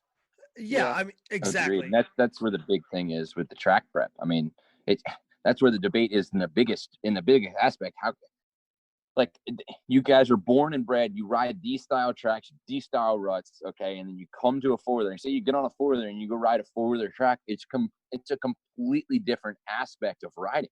The way you have to come into turns, how you sweep it, every aspect is different. And to compare them, that's the biggest part right there is track prep and how they ride it. You would have to be like, we take a dirt bike and ride a dirt bike track. All right. And you come over and you ride a four-wheeler on a four-wheeler prep track. Like, that would be the only real comparison on top of that. But even then it's so hard. It's so hard. This thing is it's so difficult to compare just in those two aspects of the track prep, you know? Yeah. I mean, you guys didn't hear what Thomas just got done saying, and Thomas was exactly what you're saying right now. He's like, the track prep is the biggest key to the whole thing. You know, again, like this debate, I mean, we said it last week, it's apples to oranges, whatever. Like, this debate is never going to be won on either side. Right. But Steve, I guess that's what we're kind of getting at, is like, he's like, it's a no-brainer for him. Like, the bike guys are more badass. He just simply believes that the pro moto guys are so gnarly that they're capable of anything and that they have that much talent. And again, like I just got done saying, those top level guys that he's talking about, oozing with talent, that's the same as you, Joel. That's the same as you, Jeffrey. He just doesn't know it. He doesn't know that our top level guys are the same as the dirt bike top level guys. It's just, it's a different sport, just like you guys were talking about different sports. Yeah, that's why I like having Heath on here. I mean, he sees it. I mean, he's here with us. I mean, we train, we ride, like we went mountain biking last weekend. Sorry to cut you off, Joel. I didn't mean to cut you off. But we went mountain biking last weekend, like me, Heath, and Jace. Guess what? I mean, we were all freaking, nose to tail the whole time. I mean, it's in any aspect, like training wise and stuff like that, we're bad dudes. I mean, we are real athletes. I mean, we went at it for 2 hours on mountain bikes. All right. I mean, it's just, we are at the top level of our sport and top level of fitness. And I think Heath and knows that, that we're bad dudes the same way he is. And I respect that guy so much. He's a BA on a dirt bike, and, to have that camaraderie of me, Joel, and him, and even Jace and these boys here, it's a whole different aspect. So such a different outlook, and people don't see, that those, the ATV guys and dirt bike guys, we never really have that camaraderie. So having Heath here and Jace, like me and Jace and Heath and Joel, we all get along so well, and it's so sick. It's so cool. And that's where that camaraderie comes in, and we can see the training aspect, and see that we don't just mess around. We just don't go, oh, we're just gonna maybe ride today, and we don't train. It's like I mean, we're the real deal. So that's where I like having Heath on here. It's really cool. So go ahead, Joel. Oh no, I was just gonna say, and I probably forgot what I was gonna say now. Thanks a lot, Jeffrey. Jesus. Yeah. No, but yeah, I mean, it's just overlooked, I feel like, by that, that industry for sure, because they're not paying attention, to the ATV guys unless they really have to. And I feel like with Heath and then the new guys that are on the team, all the bike guys that were not involved with ATV and now are, they see it, the gym's right in front of the where they're working at. They see us grinding. They've been there. They've done all that stuff to be where, he's the champion. He knows that route you have to take to work hard to be the best. And, I think it's overlooked by some in that world. And now it's really nice to have some respect and just someone at the backbone be like, no, you guys don't get it. Like, these guys aren't, just screwing around on their four wheeler in the back lot here for a hobby. Like, this is their life. This is their job. Yeah. It's the real deal. That's the thing where if you would have asked me this 3 years ago, had I never met Joel, Jeffrey, or any of the ATV guys, I would have 100% been on the same page with Steve. I'd be like, yeah, dude, for sure. Give me a quad.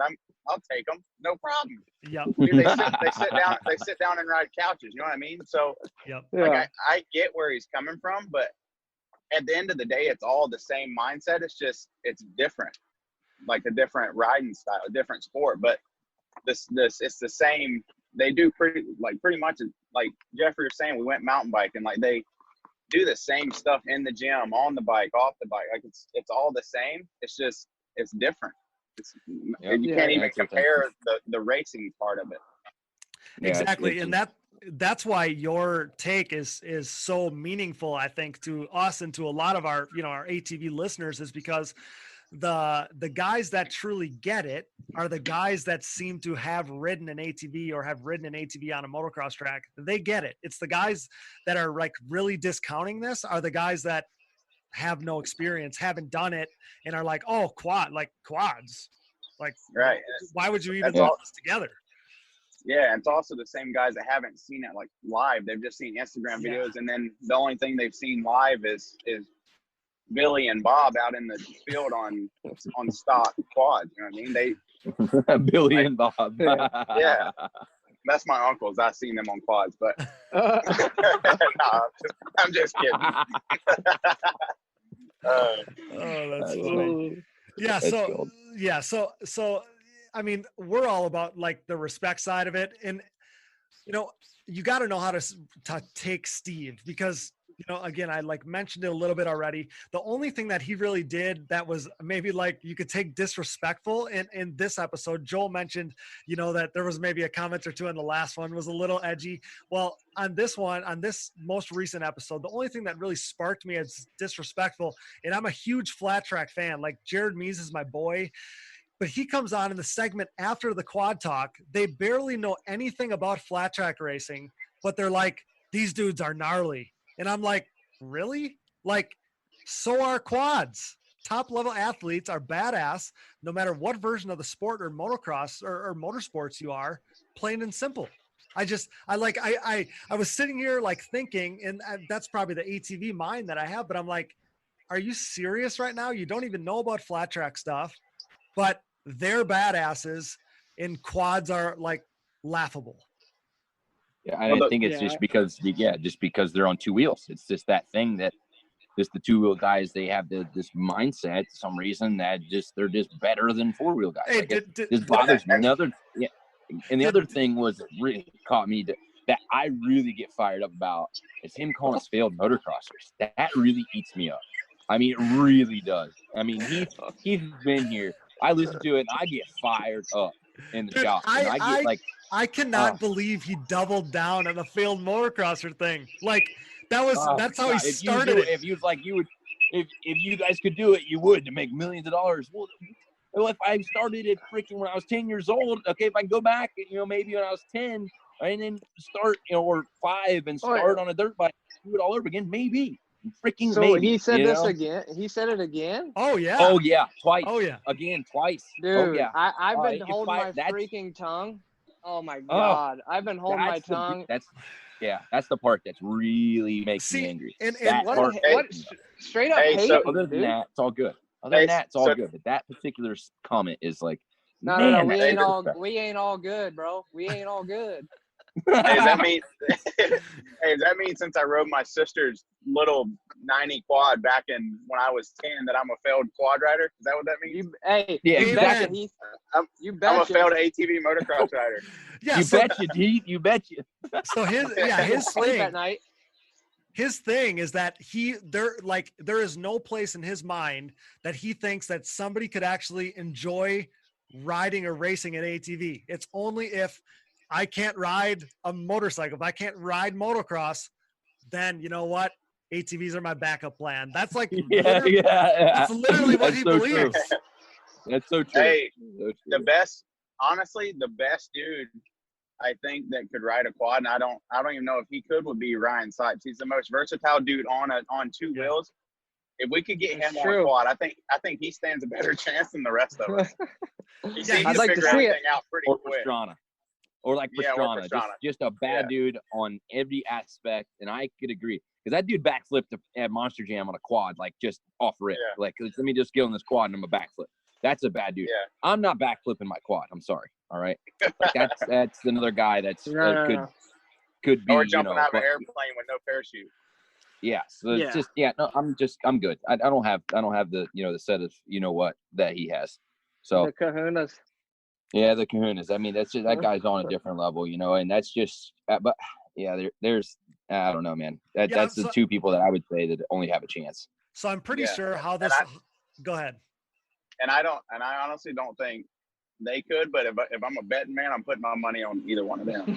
Yeah, agreed. To hold it down for the bike guys. Right. I mean, they and even like they doubled down on all of this. They mentioned Sipes at one point. They mentioned Keefer. They got all these guys. They're like, oh yeah, qualify for a quad national, no problem. Can't qualify for a bike national, no problem for a quad national. I'm like,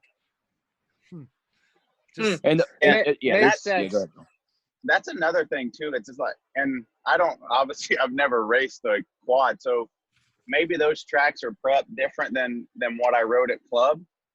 So it could be even more difficult than it was at club.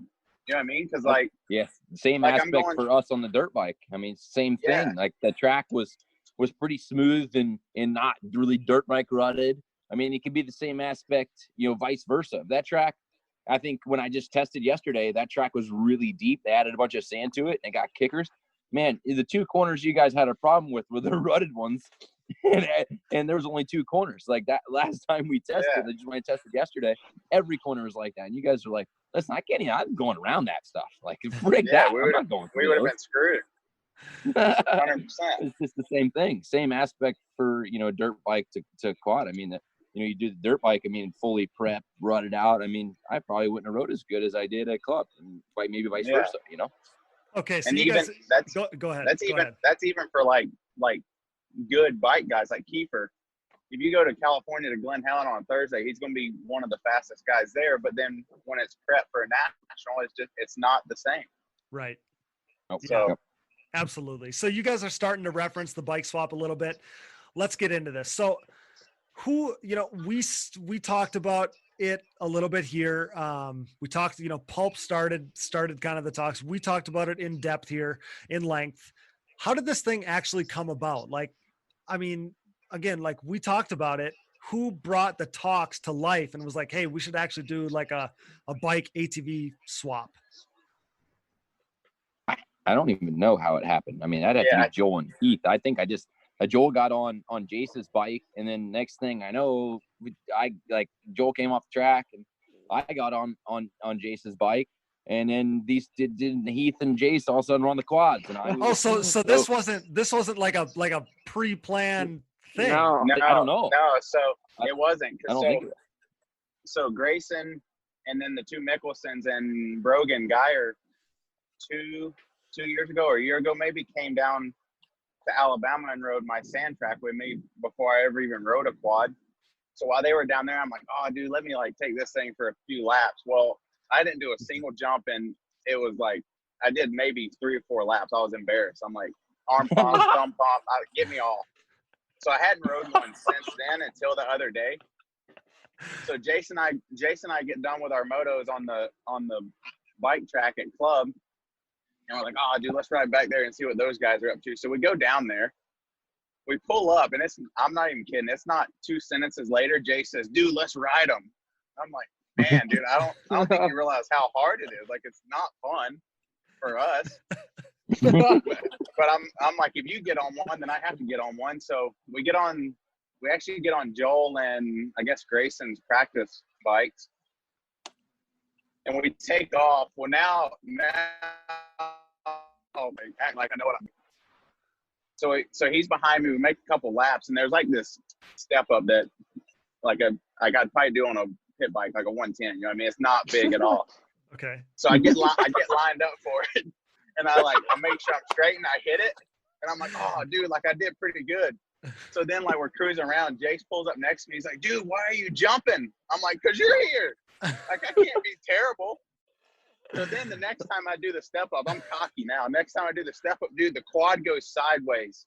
Jeffrey's sitting there. Yeah, I think Jeffrey was sitting there. Thing slams down. I'm like, no way, dude. I'm about to wreck. 4 laps in. It was so funny. Well, yeah. It was so funny, dude. Then those guys are on the bikes, and I never seen them ride other than videos on Instagram. And I'm like, dude, I thought y'all were gonna be as bad as we are on quads. And they're hitting everything first lap. I'm like, that ain't we can't ride with y'all. And it was hey, I tell you what, that was one of the best and funnest days I've had in such a long time riding with those guys and swapping these bikes. I mean, there's no doubt about it. That was so fun. I had so many laughs. It was so fun. My face hurt from laughing. Yeah. Jason and I. Oh my God. It was great. Yeah, Jason and I planned to ride for maybe 5 laps on them, and we ended up riding, what was it, hour and a half, 2 hours with you guys? Legitimately, 2 hours. Like a long time. So a full another day, pretty much. Long enough to jump almost every jump. Yeah. Almost every double. That's it only took 2 hours. It only took 2 hours, guys. Hey, but it was fine. 2 weeks. I'll be smoking you guys, dude. hey, by the time racing starts back up, I will only have missed 1 round. I'm ready.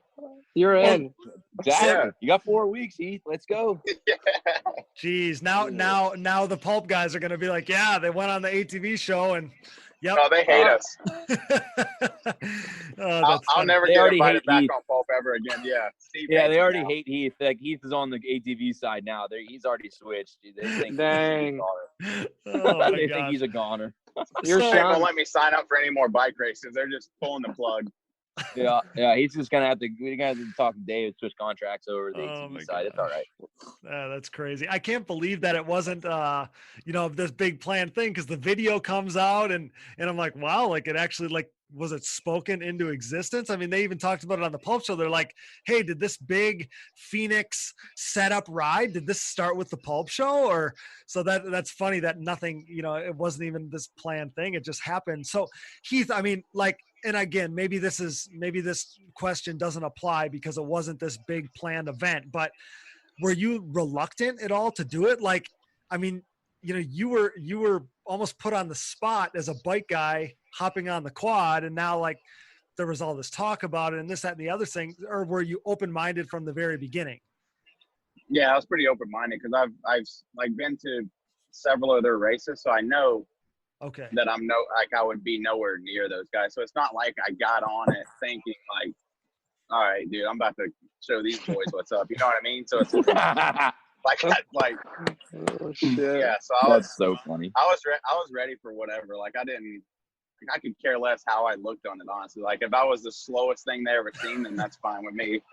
Okay. No, so I gotta highlight something that was probably the funniest part of the whole thing for me is like on the video you'll see us like there's 3 jumps in a row. There's like a couple small single tabletops, and then there's like a pretty decent sized big like a tabletop. And I go first on the dirt bike, and I jump to 2, and I jump the 3rd table, and it's like really sandy afterwards. And I turn around and I watch Heath, and he bombs this tabletop, and he has no idea what the heck he's doing.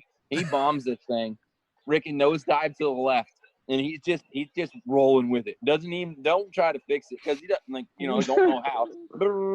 And he smashes his face off the bars. I'm laughing so freaking hard. I almost wreck. I almost wash out on the dirt bike. I mean, it was so good. It was so great, but it was just so funny, man. I was like, I almost wadded up right in front of him. Oh my gosh. That was the highlight. He's like, dude, I just bounced my face off the bars. I'm like, it's just so funny. Just hanging on. Can't correct it. Just ragdoll. Go with it. Okay, so was it more or less challenging than you expected? And you said that you've ridden maybe a quad before, so kind of explain it to a bike guy, like what it's like if you had to explain it to them and they don't know, because I mean, like you just said, I mean, you're kind of like along for the ride. Yeah, and it's it's hard for me to explain it because I still don't know what I'm doing on one. But it's like it's everything's completely opposite. I feel like corners, like you can't stick your leg out; you just got to lean off the side.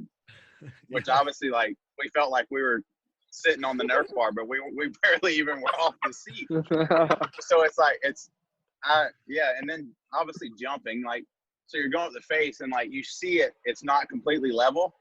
So you automatically white knuckle the handlebars. You're like, oh boy, this thing's for sure going left or right. Don't know what it's doing. And then so those guys obviously ride off the back of the bike a lot, apparently. because they burn their boots on the muffler part of the pipe. Yeah. Well, somehow Jason and I were burning our boots on the header. I don't like we were not even in the same form as those guys. So it's honestly, you have to do it to see how it is. Like I can't really explain it. And it's like just little stuff like that section Jeffrey's talking about where it was pretty sandy after those jumps. So they had been riding all day. So there was like ruts going all the way around the berm or sweeper or whatever. So the first few laps, ain't no way I'm going in those things. So I try to go like over the ruts to the outside of them, and you don't realize how low a quad is. Like it bumpered out on the front, threw me over the bars almost. I'm like, man, here we go. It's gonna be a long day right here. I'm ready to take her to the pits. So 2 hours later. Go ahead. Everything's just completely different, I feel like. It's so funny because you're talking about, you talk about this little step up jump or whatever, and it's like you got to get squared up for it, like talk about the jumping part, because I said in a previous segment that jumping is the key, because like if you're a quad rider and you hop on a dirt bike, even if you have no experience on a dirt bike, the jumping aspect of it like still translates. And then but a bike rider hopping on a quad, like the jumping doesn't quite translate because you don't know how to manipulate the quad the way you would your bike. Yeah. I don't even know how to explain how I jumped. It's hard. Like you don't, like I said, you don't know if it's going to go left or right. You don't know how to correct it. So you just white knuckle it and hope for the best. But like, obviously, like I know how to ride a dirt bike. So like, I know it's better to over jump something than case it. So at least like I was smart enough to do that kind of stuff. But yeah, it's I don't know. I don't know how to jump a quad. Honestly, I just did it. And then like with the thumb throttle, that's another thing. So that's a whole nother animal in itself. Like if I had a twist throttle, not saying I would crush it, but I think I'd be a little bit better. Just because I'm used to twisting the throttle and not having my hands cramp up after 2 corners. He's like, I re-gripped more on a 4-wheeler than I ever have on a dirt bike. And I was like, what are you talking about? What's a re-grip? I was like, what's a re-grip? Like, what are you talking about? Dude, it's like when you're riding in the winter and it's 30 degrees out and you can't let go of the handlebar. That was me in 70-degree weather on a quad. Oh my gosh. Like just locked up. Yeah. Like another aspect I think is we've watched it our whole lives. Like I'm a big fan of Supercross, I'm a big fan of motocross. I love it. I love any kind of sports, NASCAR, all that stuff. If you watch it, like I'm a visual learner. I can watch Heath. Like if I wanted to pick up something on a dirt bike, like what do I need to do here? I'll just go watch him. Like they haven't had that watching quads, side of things. Like he's never, like you said, he's barely even watched us ride. Like you see Instagram videos, but I watch Supercross religiously. I watch all that stuff. I look at that stuff. Like I can pick up on little things like that. Like how do they do that? Oh, okay. But I think if they had the watching aspect, they could watch us more. They watched us their whole lives. I think yes, you can get on and do a lot better. I really do. No, but the fact is that nobody has ever watched us like we watch them. Like I'm like I said, when I learned on a quad when I was younger to learn how to go faster, I went and watched the pros. I was a visual guy. And I think that's huge for me to get on dirt bike because I see it all the time. Like I watch it and I'm able to like translate over. That makes total sense. Yeah. Yeah, I agree with that. That's a big thing. Even bike guys that like grow up watching the top pros, like more times than none, they end up riding like whoever they looked up to. You know what I mean? Because that's how they wanted to look. Absolutely. So yeah, that makes total sense. Yeah, for sure. No, it does. It's a thing that I've watched my whole life. I've like literally since I was a kid. I've raced four-wheelers my whole life, but I've also watched dirt bikes my whole life.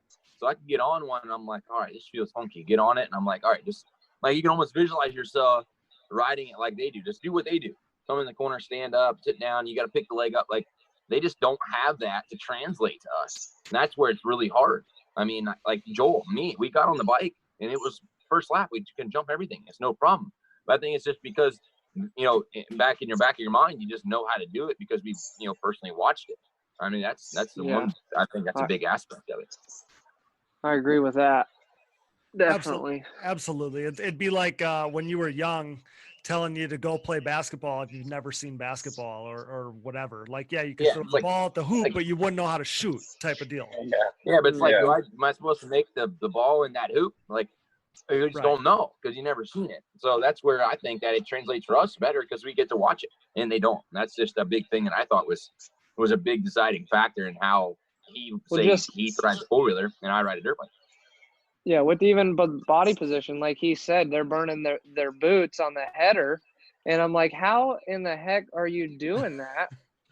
And it's just like if they would know the body position, they'd be that much better. And like the only advice I can give the bike guys is just ride how you ride your bike. And they look at me like I'm stupid, but like just I don't know. That's the only thing I could tell them because they're so talented when I'm watching them on the bike and they can move that.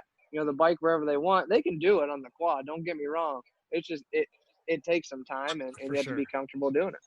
For sure, yeah. And it's just, like we rode for 2 hours, man. Like me and Joel rode the dirt bikes with them, and they rode the four-wheelers, for 2 hours. And I'm not bashing Heath, I'm not bashing Jace by any means, but it took them 2 hours to start jumping some stuff. It's like it's not just like gonna happen overnight. It's just not because it was because of that from aspect. The You don't beginning even till then. Yeah, in your mind, you like don't even know how to do it because you've never seen it. Right. Yeah, and if you and like give any bike guy a week, 2 weeks, a month, a year, whatever. I'm not saying we wouldn't figure it out and be able to ride a quad, but we wouldn't be able to go as fast as those like Jeffrey and Joel and the other top guys do. Like, no way, dude. Do I think that somebody can? Yes, I do think somebody could do it. Like I think a dirt bike guy, it is possible, but to say Justin Brayton or Heath could do it or any of these guys, you don't know. It means somebody, yes, it might be possible, but to say who could do it is really just you can't say who can. Well, not only that, but it's when Steve says no problem. Like that's where he loses everybody. Yeah. That's where he loses everybody. Right. Baloney. Exactly. I mean, like I said, it's go ahead. There's a problem. There's a problem. It's hard. Right. Yeah. Like I said, I truly believe that it's more natural for a quad rider to get on a bike than vice versa. I just think that the skills translate better, but that's beside the point. So Heath, honestly, how did these two guys look on bikes?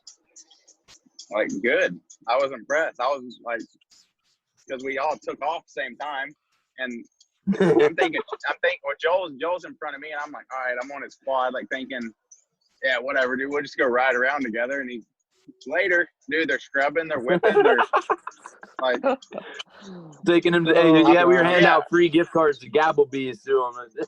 Yeah, dude, I'm having to look like across the track to see where they are. Like they weren't in front of me anymore. They were about to come around and lap me.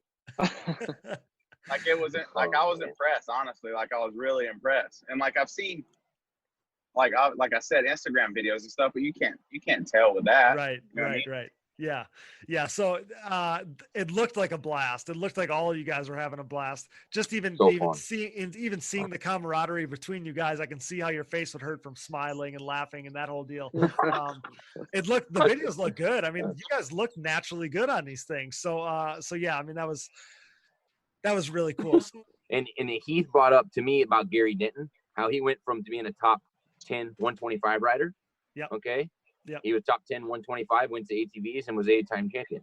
I mean, I think people are born to race one or the other. I think he could do both, but I personally believe that we could be decent on a dirt bike.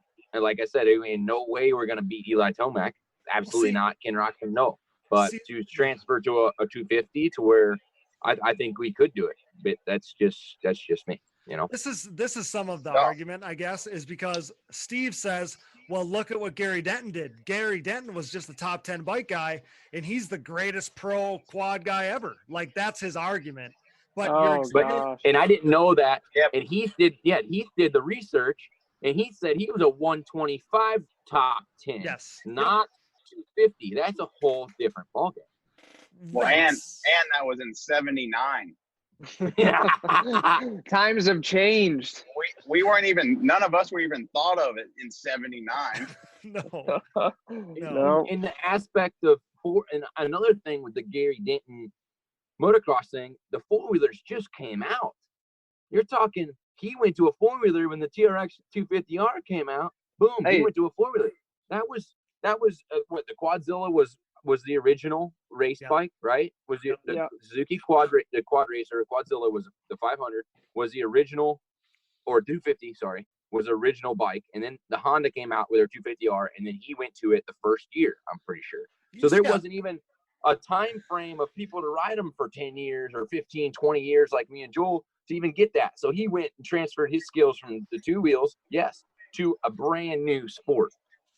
Exactly. I think there's a couple arguments there because you're spot on with that he won the second ever championship for our series, the second ever ATV, whatever it was called at the time, GNC Grand National Championship. Like, he was the second. Rodney Gentry was the first, correct? He was he was the first. Then Gary Denton wins for 8 consecutive years. And you're exactly right. That's why, I mean, he's a badass, but it's hard to compare any of that because you're exactly right. It's at the very beginning of the sport. Like, he was just the only guy of his time that was that dominant. So who knows, but you're exactly right.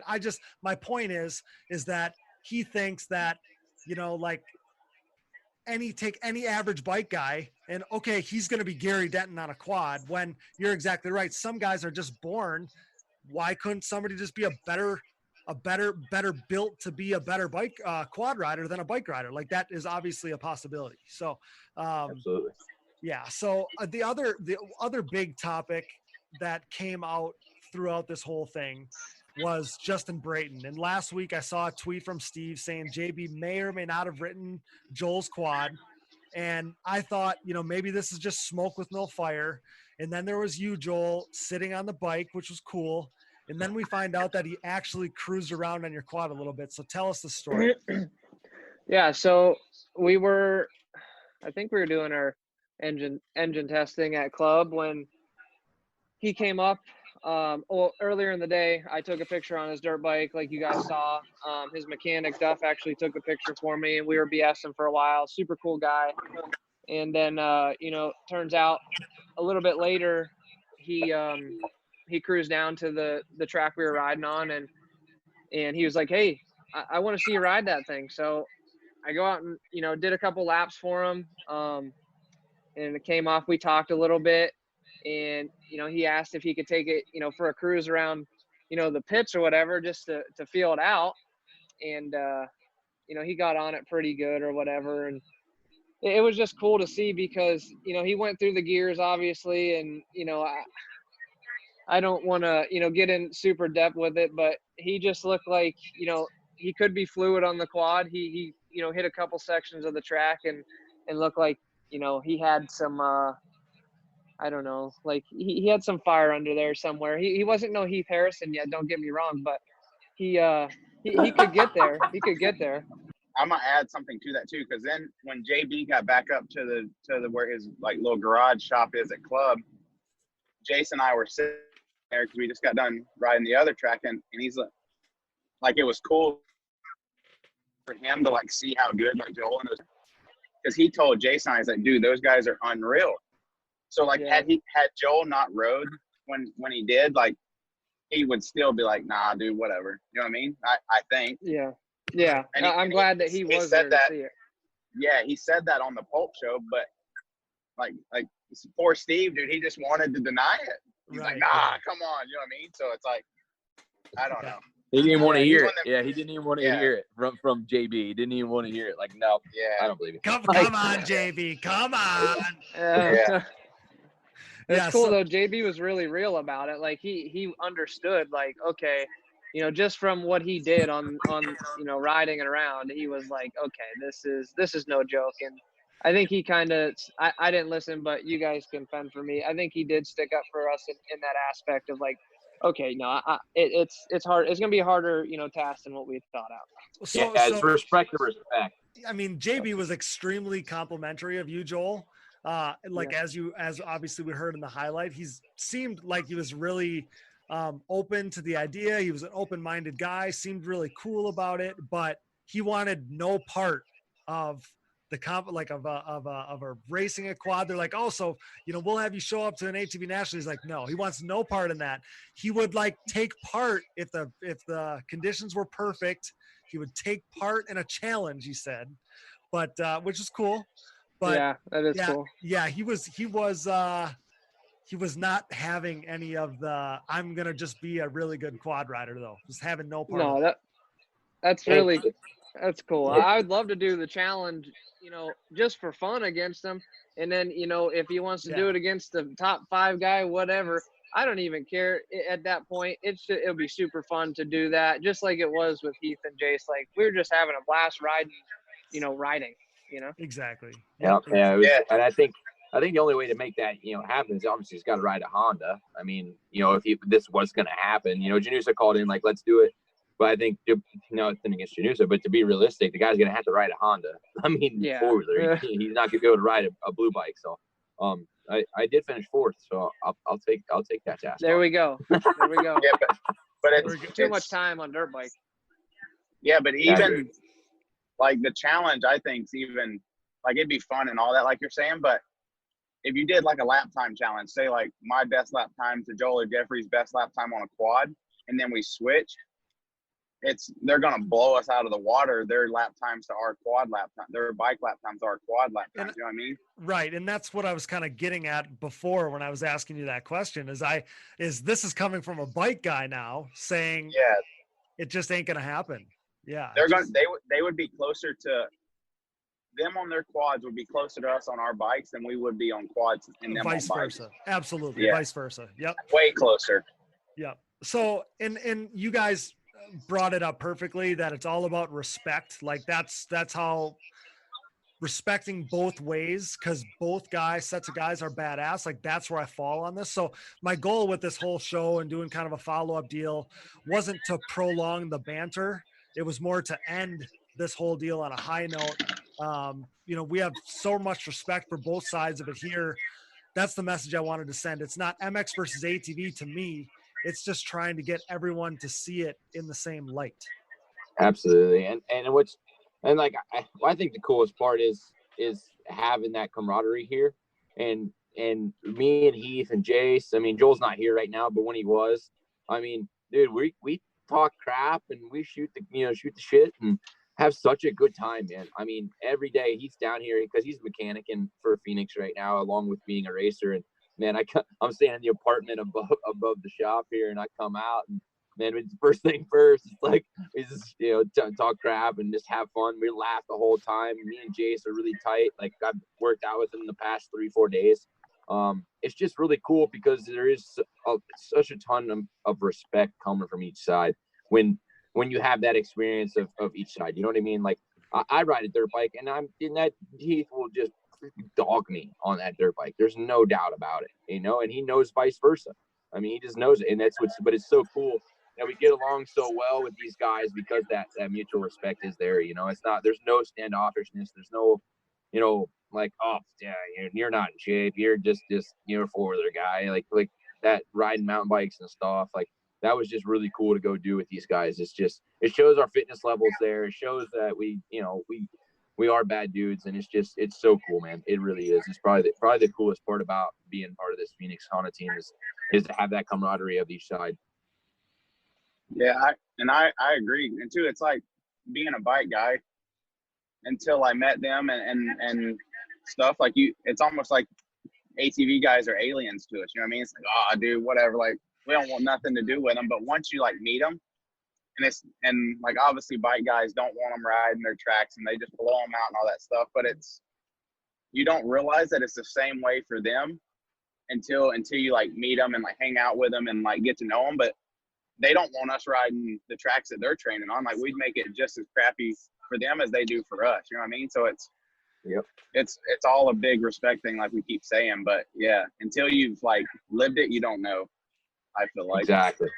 That's what's so cool about this, man. It's so cool that David Eller did this and has this team that there's both sides of things. I think it's really awesome, really, really, really cool. And these guys are cool as crap, man. Heath and Jace, they're cool dudes. I mean, it's really fun, really fun to be around. It opens up the door to so many opportunities too, having a team like this. And like as of this year, they've already locked up the Arena Cross Championship. They finished a whole series before this whole outbreak happened. So we have that under our belt already with Kyle Peters and Jace finishing. I think he did really well, second or third, whatever the case is. Like those guys were top competitors at a series already that's finished. So that's good to have under our belt in this time. And we move forward. And now I hear we might go back racing Supercross soon, which is good hope for us. So that's just some really good news. Absolutely. Yeah. I think. Yeah. Go ahead, Heath.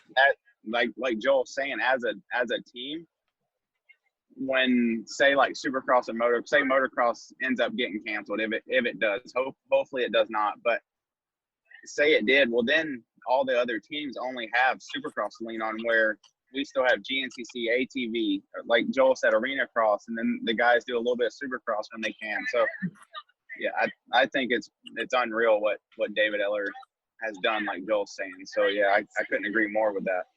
Absolutely. And we talked about it. We've been talking about it for weeks, that I think that the Phoenix Racing Honda team, you guys have done a great job of kind of setting the tone for this togetherness. If I can put it that way, is like the way that you all coexist, and then you're all here and there's this camaraderie and there's this respect.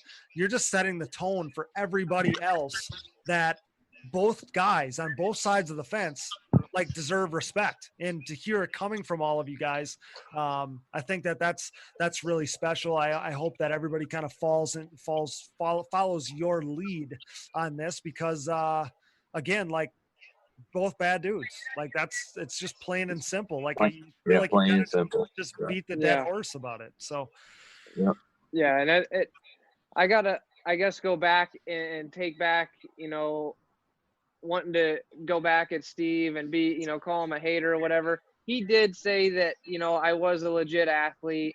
I just like to hear him say that all the ATV pros are legit athletes. But I have nothing but respect for that, what he does in his sport and industry. And, I feel like even though he has a little bit of hatred towards quads, he's starting to, open up a little bit slowly. But I think we're having some good people to change his mind and, kind of get him on board with, hey, ATVs aren't half bad. Exactly. I think we just need to do it officially and make it official, and just have Heath and I, or Jace and I, and you just go do a lap time thing, and you freaking, here you go, Steve. That's the only way to settle. I mean, really, it's the only way to get into his head, I think, well, is to have it, and he might call it bullcrap that it happened, but we'll make he might want to do it his own way. Yeah, well, and that's fine. I mean, you could do it with however way he wants, but it's I mean, you got Heath here. He's telling you straight up, like, it's just not gonna freaking happen. We've been talking about this challenge for weeks. I mean, Jeffrey, like, the pressure might be on you. You guys are at the racetrack. Like, set this thing up. Set this thing up. There's enough photographers, video guys there. Like, let's literally just set it up. Like, all you literally need to do lap times on bikes, do lap times on quads, done deal. Yeah, Jeffrey, looks like you're not going home, buddy. See you at club That's Monday. Fine. I'll be there Monday, buddy. I think it's going to be so fun, man. And it's so cool because that's the thing. It's like me with the respect thing, like between me and Heath and Joel and Heath and Jeff, and Jace and everything. It's like, it's not going to be some beef, it's going to be like it's going to be so fun to do. And I'm so down with it. Like, because it's going to be such a great time, especially with the first time, how fun it was. That's exactly it. Like, where my whole thing with this, if somebody that's listening to this can take one thing from this podcast that we're doing, is the MX versus ATV thing. And I hate to even put it that way because it makes it feel like a battle. It's not supposed to be a war. That ATV versus MX thing, to me, is just trying to showcase that they're both awesome. They're both badass. They're both on the same level. period. It's not supposed to be a divide. It's supposed to be a togetherness of like, hey, both sides are badass. And you guys and your team represent that to a T. Exactly. I agree. I couldn't agree more. I'm probably going to catch a bunch of crap from bike guys from what I'm about to say, but even as terrible as Jace and I were on the quads, dude, we had a blast. Like it was fun because we had no idea what we were doing. Like we get on dirt bikes and it's just not necessarily, we don't like keep learning, but we just go through the motions. It's the same thing, just a different day. You know what I mean? Mm-hmm. So for that, I think that's why me and Joel. Dude, this is sick. Yeah, I think that's why me and Joel enjoy riding dirt bikes, and you, Cody, as well. I think we talked about this in the last one. It's so different, and what we talked about with Jeremy McGrath riding the Banshee and that that video that always circulates around. He loved doing it because it's new, it's so different. It's not the same thing because it's fun because we don't know what we're doing. It's a challenge. Like, yeah, a very big challenge. Like no matter what, how good you ride those dirt bikes, it's still a challenge to ride. Yeah, we could be way better. We could whip way bigger. I mean, Joel is pretty fat. I wasn't gonna do all that nonsense. Like I was just out of control. But like there's just things and aspects of it that could really we really enjoy because we don't know what we're doing 100%. Like same thing Pete said. We just go through the motion on the four-wheeler and we just know it. It's second nature. It's just what we do day in and day out. To get on a new bike, a new deal, it's just man, it's so fun because it's a learning curve. Exactly. I think that this is like a great way to kind of tie this thing up. Again, like respect kind of both ways. Yeah, I mean, it couldn't have been kind of tied up any better. So with all the talk from Pulp, from all the content that we've done, along with the bike swap you guys did and everything else, like, has there been any backlash or have you had more traffic to your pages? Like, what's the vibe that you guys are getting from people? Anything different after all this, or is it just the same? Any of you? I've gotten more ATV followers, so I'm pretty stoked about that. There you go. Yeah. I don't even know who the guy was, honestly, but some ATV guy commented on, I think that video that Visor, that the Phoenix page posted. And they tagged me and said, "Oh, let's tag somebody else." Said, "Heath don't look as bad as I thought he was on quads." I'm like, "Yeah, dude, already got some love."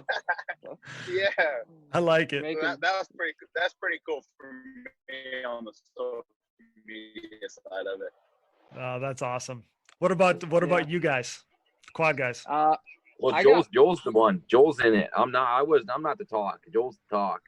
Dude, Joel's getting some serious. His name's getting thrown around by some big deals. So like that's a good thing. You gotta win. I mean, you obviously gotta win to get talked about. So like I only got one choice. You know what I mean? I only got one choice. I gotta beat him to get talked about.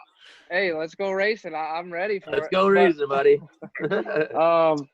Yeah, I've seen it like a rise in profile views, which is the only thing I really keep track of. Is I think I had like 2,000 more for the week than normal, and the photos I post, I've been getting good likes. I see the bike guys, they're commenting every once in a while, and I went to Brayton's post today, and dude, 55 comments on there, and I swear to God, there was at least 45 quad guys.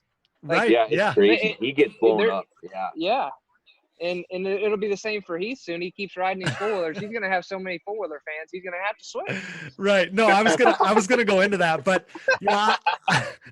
I'm proud of what we did here at Digging Deep as far as the majority of this whole deal has been positive.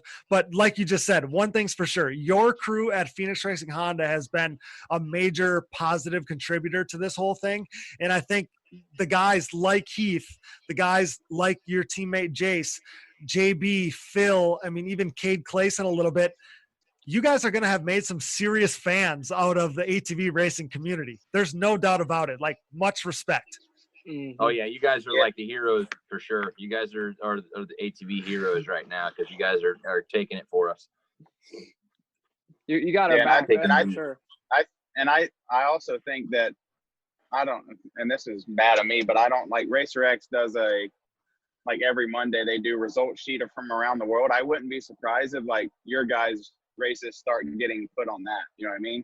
Just because there's been so much talk about it. So like, yeah, because they put not downing enduro cross, but like that's a pretty small series, I feel like, and it's on there, like everything's on there. So but you guys. So it's like I don't see why they wouldn't start adding you guys to it, because it doesn't say results from around the two-wheel world, you know what I mean? It's just any kind of racing, as far as like motocross and supercross and all that kind of stuff. Right. And I mean, go ahead, Joel.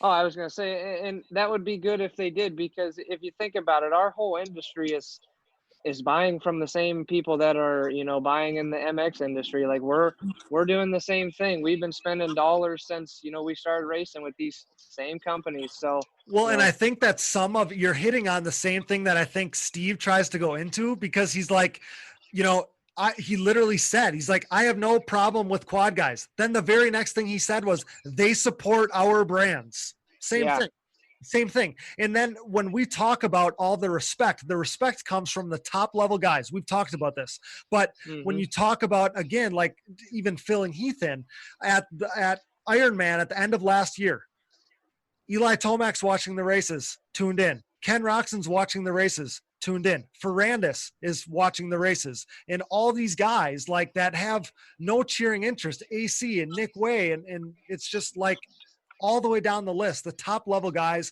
respect the top level guys in other sports. Doesn't matter if it's two-wheel motorcycles, quads, again, like we talked about, tennis, doesn't matter. Yeah.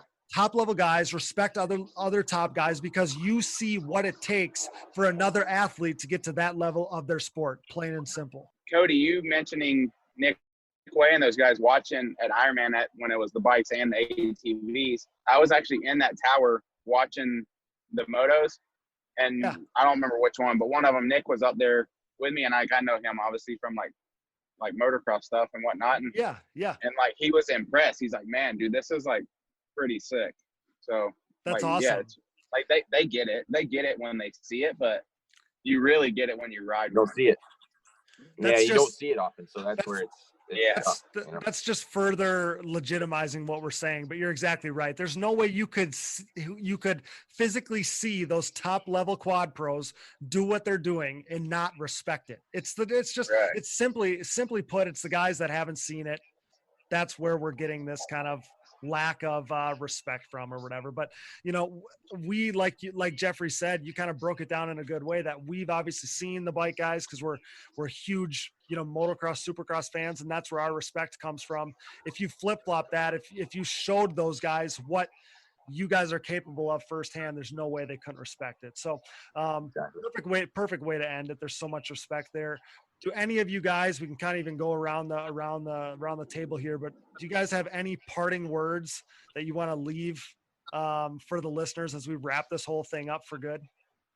I'm probably catch crap for this too, but it's like, just not necessarily squash it, but like the respect needs to be more mutual, I guess. Even if you haven't seen it, haven't ridden an ATV, every bike guy that is good or even not good needs to understand, like, these guys are athletes just as any bike guy is or any other sport. And at the end of the day, it's all the same mindset. Like, they're going out there to be the best they are at what they do. And the same with any bike guy or other sport. Like, you train to be the best at what you do, no matter what it is, I guess. So. Absolutely. Yeah, I appreciate absolutely. That. Yeah, we're frozen again. Heath Harrison's a pretty good guy, everybody. Just to let you guys know. Yeah, boy. He's pretty cool. He's pretty good. I told you. He's going to be one of the top, you know, the top bike guys, like quad guys cheer for, guaranteed. Yeah.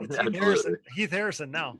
Hey, I'm going to be the only I'm going to eventually end up racing one of these ATV races in the beginner class, and I'm going to be that guy that's like cheering in the beginner class. That's going to be me. Hey, we'll be cheering for you. Oh, yeah. Yeah, we'll be rooting you on. Oh, that's awesome. That's awesome. What about Joel or Jeffrey? You got anything that you want to leave the listeners with as we kind of tie up this ATV, you know, motorcycle, all this talk? Yeah, Joel. All right. Yeah, so I just want to finish it off with, you know, I've had a blast riding with these guys, hanging out, this and that. I've made a lot of friends at club, like I said before. And, you know, we've all had really good times together on the track, off the track. And, you know, it's nothing negative out of that the whole time I've been there. So I'm super pumped on that. And I'm pumped to have the support from Heath and Jace and the Phoenix team. And definitely just want to say, like, I'm willing to talk to anyone about ATV racing, but like I said, I think it needs to kind of be squashed. And this whole, if we want to do the challenge, that's fine. I would love to do it. It'd be super fun. And I think, Brayton thinks the same. It would be a good time. But at the same time, let's, like he said, mutual respect out of everyone, for the most part, and just move on with it and hope we all get back racing soon. But one thing I will say to Steve, if he ever does listen, like he said earlier, I'd have to start racing a dirt bike to be a failed dirt bike rider. But get me on the show and I'll give you a little bit of what I think about on that. But, I do appreciate what, like what he's doing, giving us a little bit of PR. But at the same time, I think, he needs to talk to one of us just to get a feel for us and get, an opinion out of a person like one of us, ATV top guy. Absolutely. Yeah, like Joel's saying, just think, we got to thank them because they are giving us some PR. And it's really good because we don't get that from that side of the sport. And I also just wanted to thank Heath and Joel and you, Cody, and Dallas back there and everybody involved in this podcast, because it's great because it's always positive. We don't want to bash anybody. We're not trying to bash. We're just trying to talk and have fun and laugh. And I think we've done a lot of that this particular podcast in particular. Like Heath and everything. Having him here was great. Just to have somebody on that has some experience of riding that four-wheeler, and it was just like I said, just great to be on here and great to talk positive things about the sport and both sides and have that mutual respect. And I think we just all need to do it, like you're saying, just all have that mutual respect that we're trying to be the best we are. Just everyone just ride a damn quad. That's what really cool. Yeah, I just want to thank you guys. We appreciate it, obviously, the kind words. But again, we just wanted to do this. We wanted to do the follow-up. We've been doing this from the beginning just to try to get some respect on the quad name, but also show these guys, like, hey, we're just the four-wheeled version of them.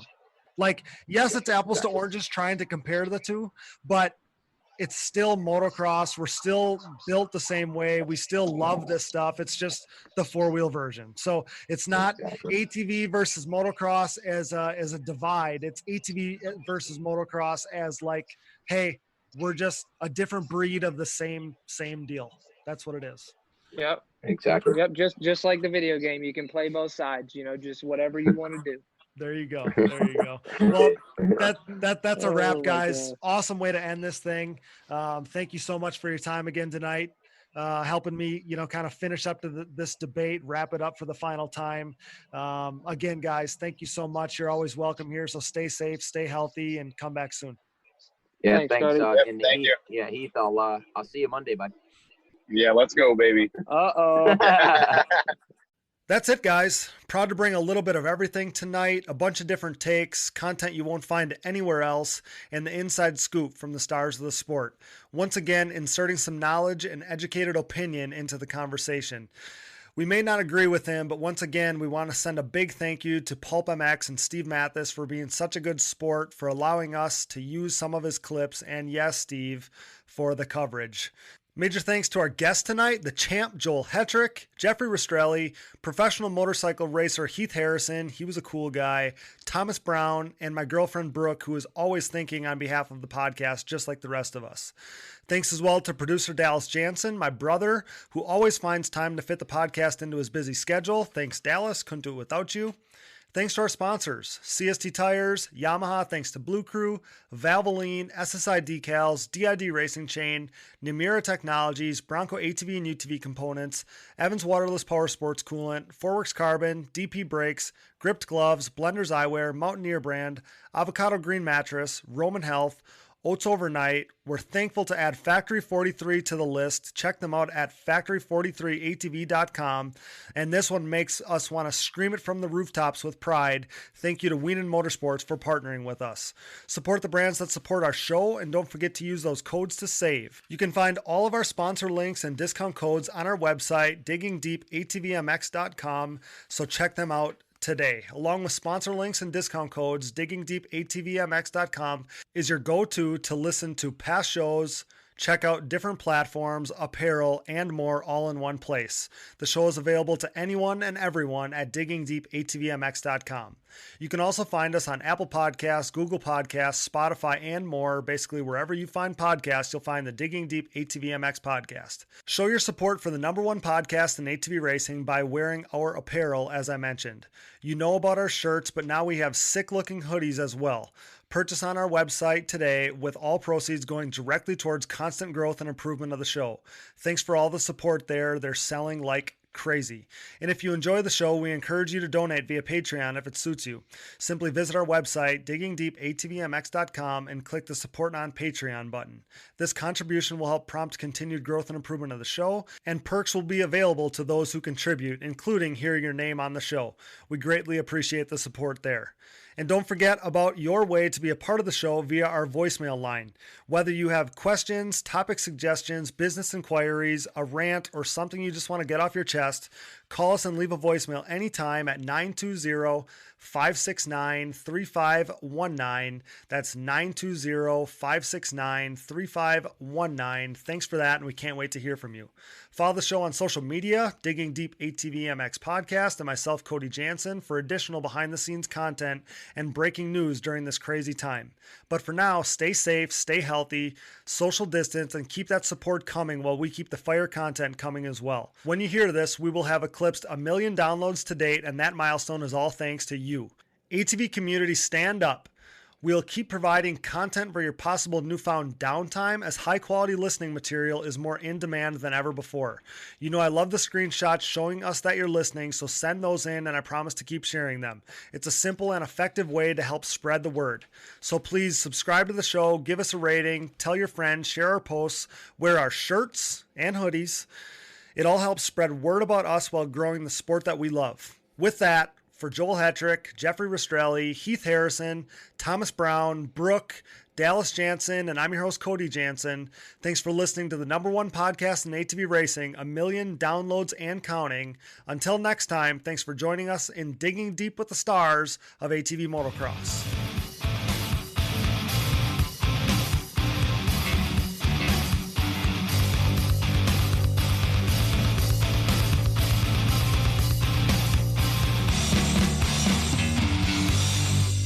Those guys were hauling ass, for real. I remember watching Doug Gus, I don't know who it was, Steel City, running the same times Friday afternoon as James Stewart was on Sunday back then at Steel City. I would need to check this out. I'm dead serious. It was mental. I've never seen quads go that fast. It's not easy, Steve. It's not easy. Listen, JB, I don't want to hear. It's not easy. I don't want to hear. Quad leaders are freaking gnarly. He's got more DNFs than James Stewart. See ya. Love ya. You don't chew Big Red. What the?